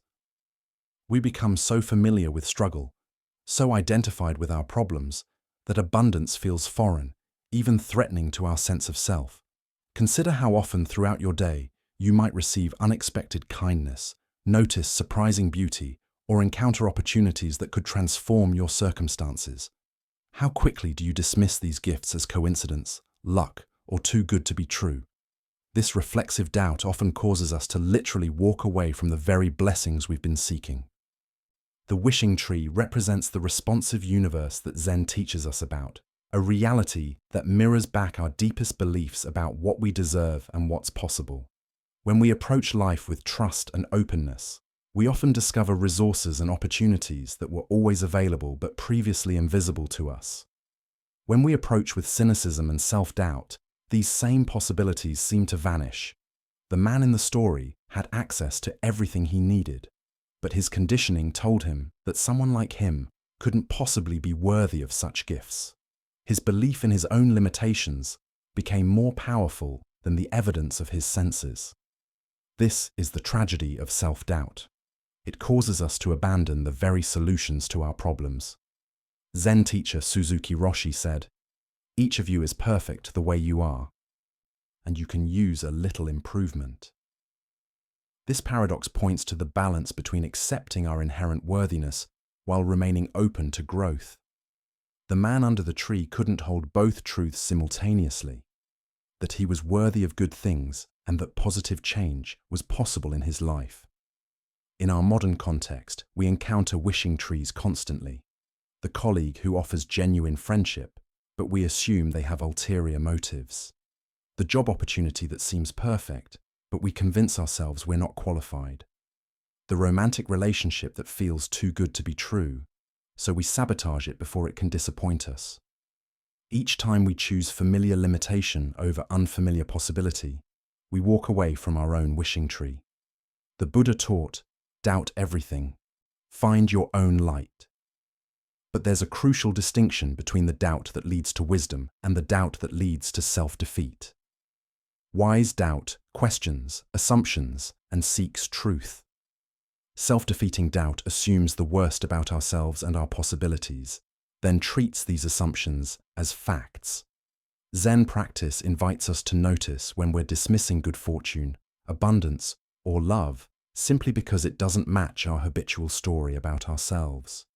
Can we remain open to the possibility that we might be more deserving, more capable, more lovable than our conditioning suggests? Tonight, as you reflect on the day's experiences, can you identify moments when you might have walked away from your own wishing tree? Perhaps a compliment you dismissed, an opportunity you assumed wasn't meant for you, or a moment of joy you cut short because it felt too good to last. What would it mean to trust in your worthiness to receive life's gifts? As the Buddha observed, thousands of candles can be lighted from a single candle, and the life of the candle will not be shortened. Happiness never decreases by being shared. The wishing tree's magic isn't reduced by granting wishes, it's fulfilled by them, and our capacity to receive life's blessings isn't reduced by accepting them, it's expanded. Our next story reveals the power of returning to what is real when fear threatens to overwhelm us. In ancient Japan, during a time of constant warfare between rival clans, a skilled warrior found himself on the losing side of a fierce battle. As his comrades fell around him and defeat became inevitable, he was captured by enemy soldiers and dragged away from the battlefield, his armor stripped, his weapons taken. That evening, they threw him into a dark, cramped prison cell with stone walls that seemed to press in from all sides. The heavy wooden doors slammed shut with a finality that echoed through his bones. As darkness settled over the prison, the warrior's mind began to race with terrifying possibilities. Tomorrow, they would come for him. He knew the customs of war. First would come the interrogation, designed to extract information about his lord's defenses, troop movements, and strategic plans. When he refused to speak, as honor demanded, they would resort to torture. Hot iron, bamboo splinters under his fingernails, methods he had heard described in hushed tones by other warriors. And when they had extracted what they could, or when they grew tired of his silence, would come the execution. As these thoughts consumed him, his heart began to pound so violently he feared it might burst. His breathing became shallow and rapid. Sweat beaded on his forehead despite the cool night air. Sleep seemed impossible as his mind conjured increasingly vivid scenarios of tomorrow's suffering. Hours passed in this torment. The warrior paced his small cell, sat against the cold stone wall, lay on the straw-covered floor. Nothing brought relief from the visions of impending doom that played repeatedly in his mind like a terrible dream he couldn't escape. Then, in the depths of his despair, he remembered the gentle voice of his Zen master back at the monastery, where he had studied before becoming a warrior. The old teacher's words came to him as clearly as if the master was sitting beside him in the cell. Tomorrow is not real. It is an illusion. The only reality is now. At first, the warrior's frightened mind resisted these words. How could tomorrow be an illusion when the threats were so concrete, so inevitable? But as he sat quietly and allowed the teaching to go deeper, something began to shift. He noticed his breathing. In this moment, he was breathing freely. He felt the straw beneath him, rough but not uncomfortable. He heard the sound of wind moving through the trees outside his window, a sound that spoke of the natural world continuing its ancient rhythms regardless of human conflict. In this moment, he was not being tortured. In this moment, he was not dying. In this moment, there was simply a man sitting in a cell, alive and aware. The terrors that had seemed so overwhelming moments before revealed themselves to be nothing more than thoughts about a future that existed only in his imagination. As this understanding deepened, a profound peace settled over the warrior. His breathing slowed and deepened. His racing heart found a steady rhythm. For the first time since his capture, he smiled. The master's wisdom had freed him from a prison far more confining than the stone walls around him, the prison of anxious thoughts about tomorrow. Within minutes, the warrior fell into a deep, peaceful sleep. The Buddha once said, "If you want to know your past, look at your present condition. If you want to know your future, look at your present actions." This ancient wisdom shows the deep truth the warrior discovered in his cell. The only moment in which we ever actually live is this one. Why do we torture ourselves with endless scenarios about the future? Zen Buddhism explains that our minds evolved as survival mechanisms, constantly scanning for threats and planning for protection. While this capacity serves us in genuine emergencies, it becomes a source of suffering when we mistake mental projections for reality. Look deeply at your own experience. How much of your anxiety stems from vivid imaginings of future scenarios that may never occur? The presentation you're worried about, the medical test results you're awaiting, the difficult conversation you need to have. These situations exist primarily in thought, not in present reality. The warrior's teaching shows us that we can acknowledge future challenges without being consumed by them.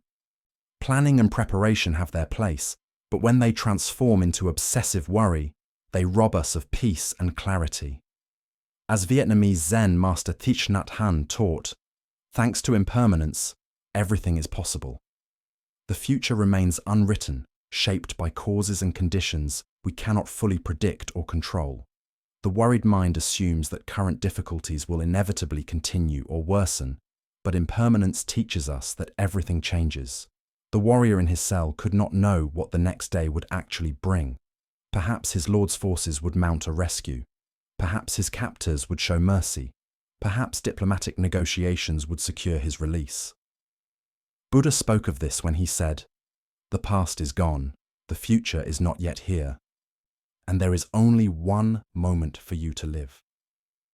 This teaching doesn't encourage us to ignore future responsibilities or avoid reasonable planning. Instead, it invites us to recognize where our attention habitually goes and to gently guide it back to the richness of present experience. In Zen practice, we cultivate what's called beginner's mind, approaching each moment with fresh awareness rather than predetermined anxiety.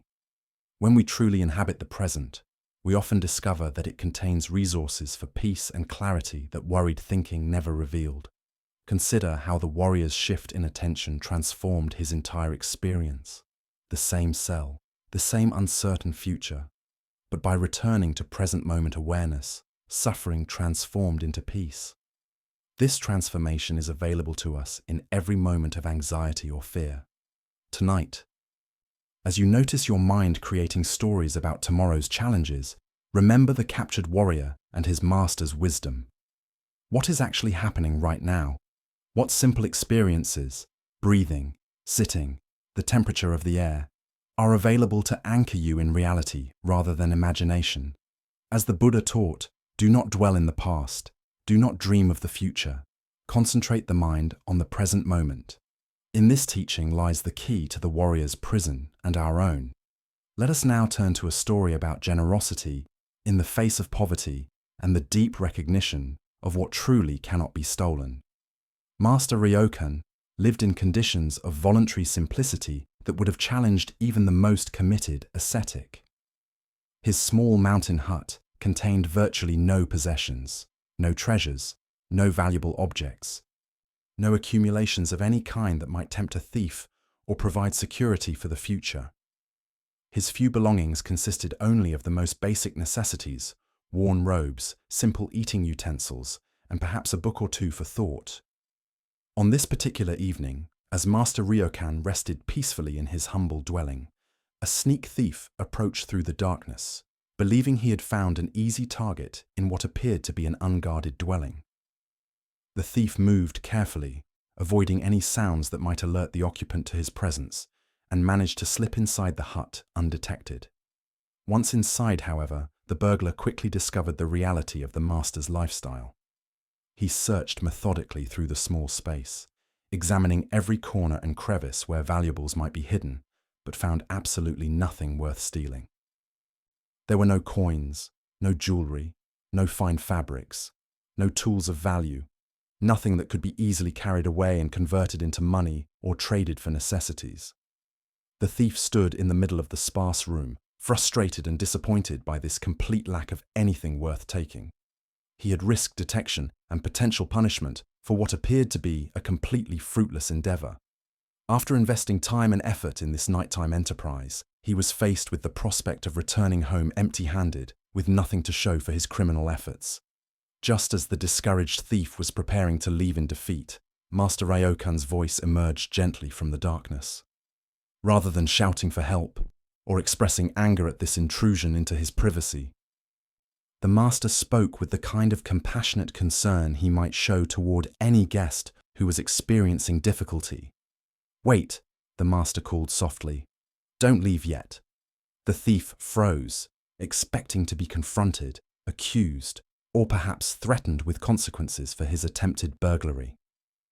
Instead, he watched in amazement as Master Ryokan quietly rose from his sleeping area and began removing the old cotton-quilted bedcloth that provided his warmth during the cool mountain nights. Without a word of reproach or any indication that he considered this intrusion a violation, the master folded his bedding carefully and offered it to the bewildered thief. "Here," he said simply. "Take this. You've come all this way and deserve something for your trouble."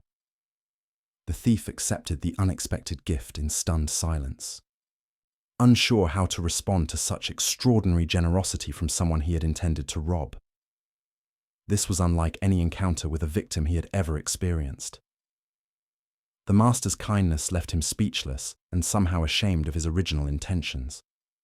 As the confused burglar departed with the master's bedding, Master Ryokan stood in his doorway and noticed that the moon had risen over the eastern mountains, casting its serene light across the landscape.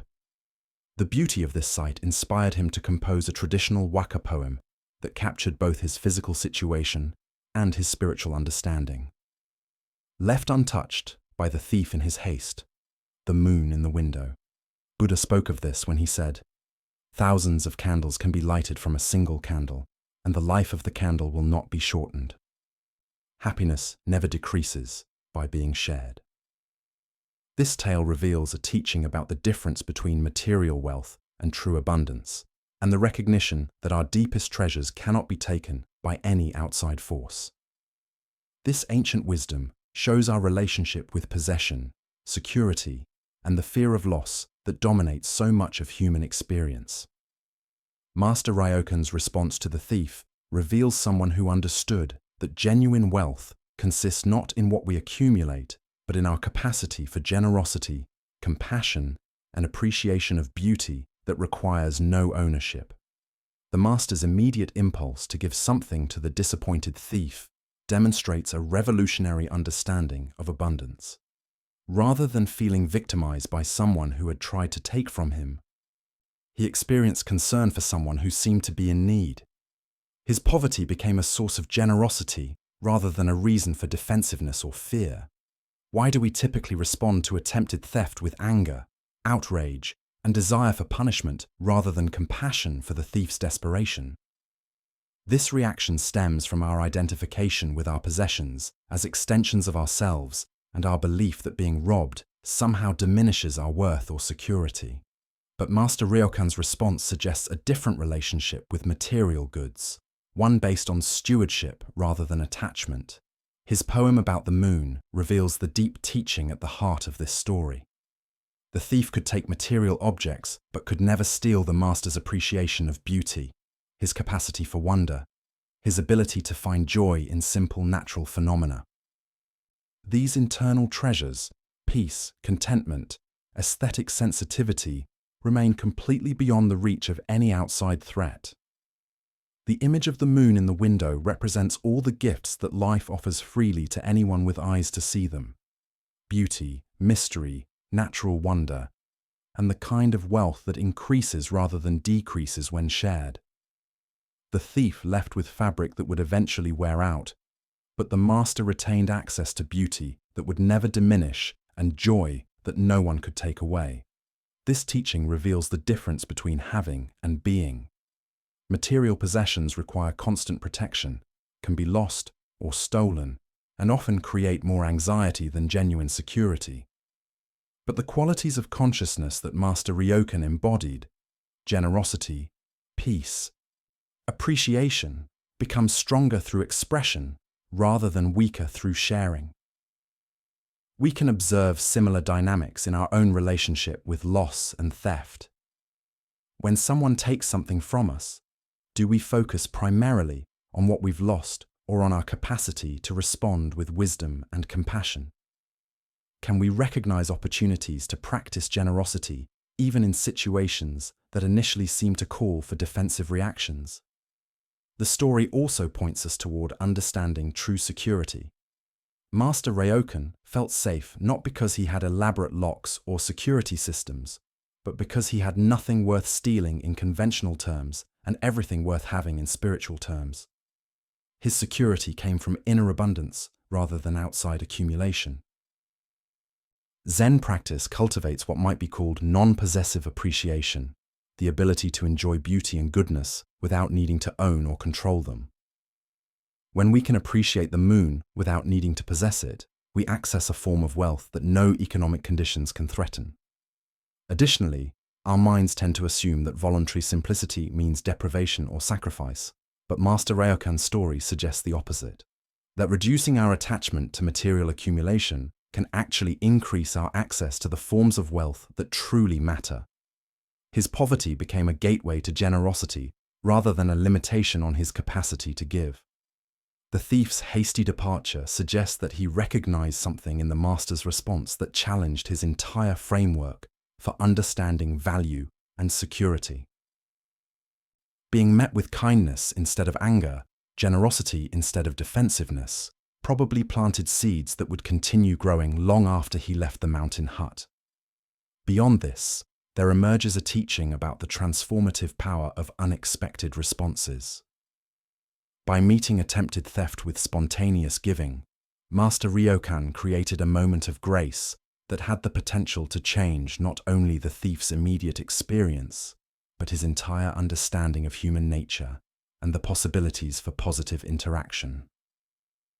Tonight, as you consider what you most fear losing and what you consider your greatest treasures, can you distinguish between the possessions that can be taken from you and the qualities of awareness that remain completely beyond any outside threat? What would it mean to invest more energy in developing the kind of wealth that increases through sharing rather than decreases through loss? As the Buddha taught, in the end, just three things matter: how well we have lived, how well we have loved, how well we have learned to let go. The moon in the window represents the eternal treasures that remain available to anyone who has learned to let go of attachment, while remaining open to the beauty and wonder that no thief can ever steal. Our next story reveals a deep lesson about the nature of anger and our projections onto others. A young boatman, known for his fiery temper, was ferrying his small wooden craft across a wide, misty river in the early morning hours. He took great pride in his navigational skills and the care he brought to his work, but the slightest inconvenience or disruption could send him into a blazing rage. His reputation for explosive anger was well known among the other river workers, who often avoided him during his darker moods. On this particular morning, thick fog had settled over the water, reducing visibility to just a few feet in any direction. The boatman squinted through the grey mist, carefully steering his vessel across the familiar waters. Suddenly, through the swirling fog, he saw another boat moving directly toward him on a collision course. "Hey! Turn aside!" he shouted into the mist, his voice echoing across the water. "You're going to hit me! Can't you see where you're going?" But the other boat continued steadily forward, showing no sign of changing direction. The boatman's anger began to build as he shouted again, his voice now filled with fury. He cursed the other pilot's carelessness and incompetence, his rage growing with each passing second. Despite his increasingly angry warnings, the other boat struck his own with a solid, jarring thud. Now boiling with indignation, the boatman was ready to leap into the other vessel and give its foolish pilot a piece of his mind. He prepared himself for a confrontation, ready to unleash all his pent-up frustration on the person who had so carelessly disrupted his morning journey. His fists were clenched, his face red with anger as he moved toward the other boat. But as he peered through the mist at the vessel that had struck him, he discovered something that stopped him completely. The boat was empty. There was no pilot at the tiller, no person to blame or confront. It was simply a drifting boat that had been carried into his path by the river's current. In that instant, his anger vanished completely. It was impossible to be furious at an empty boat. There was no target for his rage, no one to receive his harsh words. All the aggressive energy that had built up inside him suddenly had nowhere to go. He simply pushed the empty vessel away and continued his journey, his mind now as calm as the misty river around him. Buddha's wisdom reminds us, Holding on to anger is like drinking poison and expecting the other person to die. The heart of this lesson lies in recognizing how much of our anger is directed at empty boats, projections of intention where none exists. This tale reveals a fundamental truth about the nature of human reactivity. Most of our emotional suffering comes not from what others actually do to us, but from the stories we create about their motivations, intentions, and character. We assume malice where there might be distraction, disrespect where there might be ignorance, and personal attack where there might be simple circumstance. Why do we so readily populate empty boats with imaginary pilots to blame? Our minds evolved to quickly assess threats and assign agency to potentially dangerous situations. This survival mechanism served our ancestors well when distinguishing between a rustling bush caused by wind versus a predator. But in modern social situations, this same tendency leads us to attribute deliberate, harmful intent to actions that may have no such motivation. Think about your daily interactions. When someone cuts you off in traffic, do you immediately assume they're inconsiderate and selfish? When a colleague doesn't return your greeting, do you decide they're being rude or dismissive? When a friend cancels plans last minute, do you interpret it as a sign they don't value your friendship? In each case, you may be creating a pilot for an empty boat. The driver who cut you off might be rushing to the hospital with a sick child. Your colleague might be preoccupied with devastating personal news. Your friend might be struggling with anxiety or depression. Most people's actions have far more to do with their internal experience than with any intention to harm you. Zen master Huangbo taught, "The foolish reject what they see, not what they think. The wise reject what they think, not what they see." When we react to our interpretations rather than to what actually happened, we're fighting empty boats. This doesn't mean becoming passive or failing to set appropriate boundaries. If someone's behavior affects you negatively, you can address it skillfully without creating elaborate stories about their motivations. You can say, "When you interrupted me, I felt unheard," rather than, "You're always so disrespectful and self-centered." The practice involves pausing when anger arises and asking, "Am I reacting to what actually happened or to the story I'm telling myself about what happened? Am I angry at a person's actions or at the pilot I've imagined in their empty boat?" In Zen meditation, we learn to observe our thoughts and emotions as passing phenomena rather than absolute truths.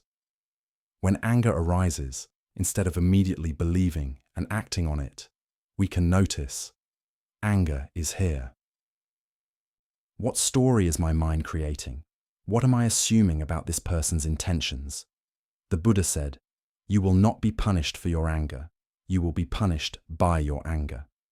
Each time we populate an empty boat with a malicious pilot, we create suffering for ourselves. Each time we remember that most boats are simply drifting with the current, we free ourselves from unnecessary reactivity. Tonight, as you reflect on recent moments of frustration or anger, can you identify which boats were truly piloted and which were empty? Can you feel the difference in your body between reacting to harmful intent versus responding to simple circumstance? As the Buddha taught, peace comes from within. Do not seek it without. When we stop fighting empty boats, we discover that peace was available all along. Now let us explore a Zen story about the futility of trying to escape aspects of ourselves. There once lived a man who had developed an intense fear of his own shadow and a deep hatred for his footprints. Every morning when he woke and saw his shadow following him wherever he went, he felt a wave of revulsion and anxiety. The dark silhouette seemed to mock him, mimicking his every movement and gesture. When he walked across sandy ground or dusty paths, he would look back and see the trail of footprints he had left behind, and these too filled him with disgust and shame. "These things torment me," he thought to himself one day as he watched his shadow dance on the wall. "My shadow follows me everywhere, reminding me of my presence in this world, and my footprints leave evidence of everywhere I've been. I must find a way to escape from them completely." So he devised what seemed like a logical plan.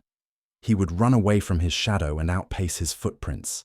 If he could just move fast enough, Surely he could leave these troublesome companions behind. Early one morning, he began to run, determined to free himself from their persistent presence. But as he ran, something frustrating happened. Every time he put his foot down, another footprint appeared in the dirt behind him. His shadow had no trouble at all keeping up with him, moving effortlessly alongside him, no matter how fast he moved. The faster he ran, the more footprints he created, and his shadow seemed to grow more animated with each stride. "I'm not running fast enough," he concluded, breathing hard but unwilling to give up. "If I can just increase my speed, I'll surely outdistance them." So he ran faster and faster, his heart pounding and his breath coming in gasps. Sweat poured down his face as he pushed his body to its limits. But still, his shadow kept perfect pace with him, and still each step created another footprint in his wake. His frustration grew into desperation as he realized his plan wasn't working. Hour after hour, he continued this frantic chase, running faster and faster, never stopping for a moment's rest. His body began to ache. His lungs burned, and his legs trembled with exhaustion. But he was so fixated on escaping his shadow and footprints that he couldn't see the simple futility of his efforts. Finally, after running for what felt like an eternity, he collapsed from complete exhaustion and died there on the path. His shadow still beside him, and his footprints trailing behind him all the way back to where his desperate journey had begun. What the man never understood was that the solution to his problem was remarkably simple. If he had merely stepped into the shade of a tree, his shadow would have vanished completely. And if he had simply sat down and remained still, there would have been no more footprints. As the Buddha observed, "You yourself, as much as anybody in the entire universe, deserve your love and affection." This ancient wisdom reveals a deep truth about our relationship to the aspects of ourselves we try to escape or eliminate. The deeper teaching here shows us how much energy we waste trying to run away from fundamental aspects of our existence, rather than learning to work skillfully with them. The shadow in this story represents all the parts of ourselves we find unacceptable: our anger, our sadness, our fears, our perceived flaws, or our past mistakes. The footprints represent the evidence of our impact on the world, the traces we leave behind that we sometimes wish we could erase. This pattern of running from ourselves shows up in countless ways throughout our lives. We might try to escape our tendency toward anxiety by staying constantly busy, only to create more stress and more anxiety. We might attempt to outrun our loneliness by filling every moment with social activity, never giving ourselves the stillness necessary to address the root of our isolation. Why do we believe we can solve internal problems through outside action? The mind convinces us that if we can just change our circumstances, alter our environment, or modify our behavior sufficiently, we can escape the uncomfortable aspects of our psyche. But as the running man discovered, this approach often intensifies the very problems we're trying to solve. Think about the shadows you might be running from in your own life. Perhaps you're trying to escape feelings of not being good enough by working excessive hours, creating more exhaustion and less time for the self-care that might actually address your insecurity. Maybe you're attempting to avoid grief after a loss by staying constantly entertained, preventing yourself from processing the emotions that need to be felt for healing to occur.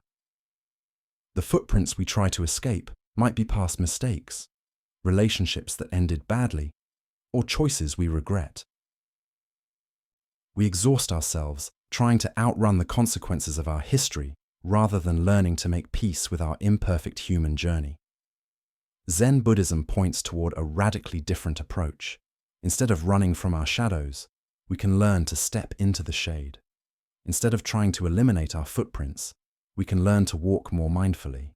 The very things we're trying to escape often contain the seeds of our liberation when we stop fleeing and start facing them with compassion.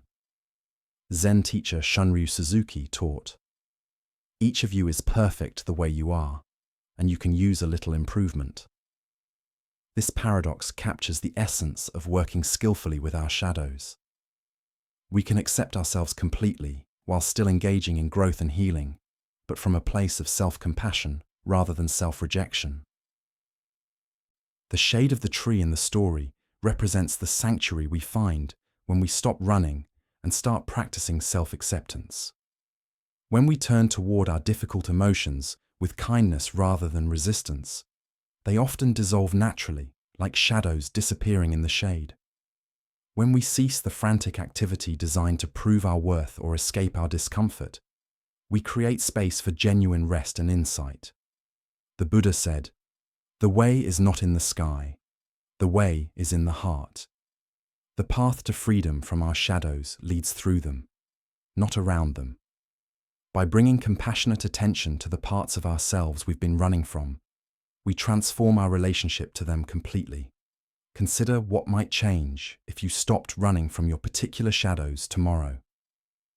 What if you approached your anxiety with curiosity rather than resistance? What if you met your sadness with compassion rather than distraction? What if you examined your mistakes with a desire to learn rather than shame? Tonight, as you prepare for rest, notice if there are any aspects of yourself you've been trying to outrun. Can you imagine stepping into the shade of self-acceptance, even briefly? What would it feel like to sit still long enough that no new footprints of regret or shame get created? As the Buddha taught, the trouble is, you think you have time. But actually, the time to stop running and find peace with yourself is always right now. Tonight, as we draw our time together to a gentle end, can you feel how the calmness you've discovered isn't something you need to chase or earn, but something that was already there, patiently waiting beneath the surface noise of everyday life? Can you sense that the deep understanding you've touched through these stories lives not in distant teachings, but right here in your own quiet awareness, always available whenever you remember to look?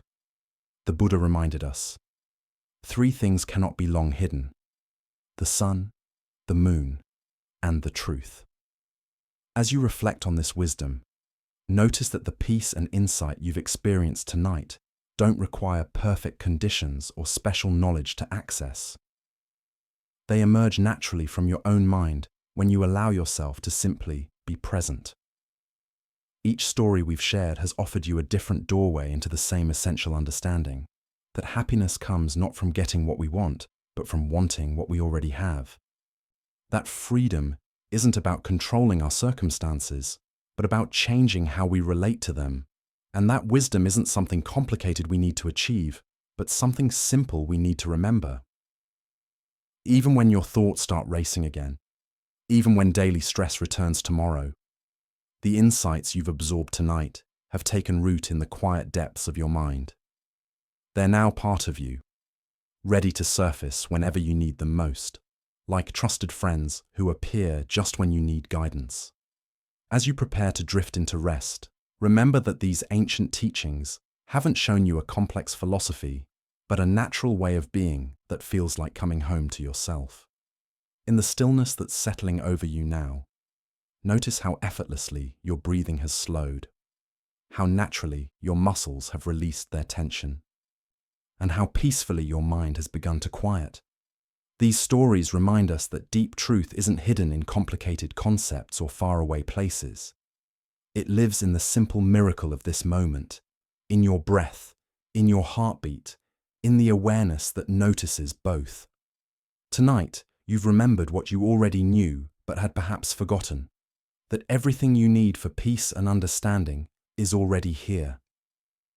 As you carry this gentle wisdom back into your waking life, take with you not just the tales themselves, but the quiet confidence they've awakened, the knowing that no matter what challenges arise, you have access to an unshakable center that no outside circumstance can disturb. May this understanding be your companion through all of life's changes, offering you clarity in confusion and rest in the midst of movement. Sleep well, and thank you for joining us on this journey.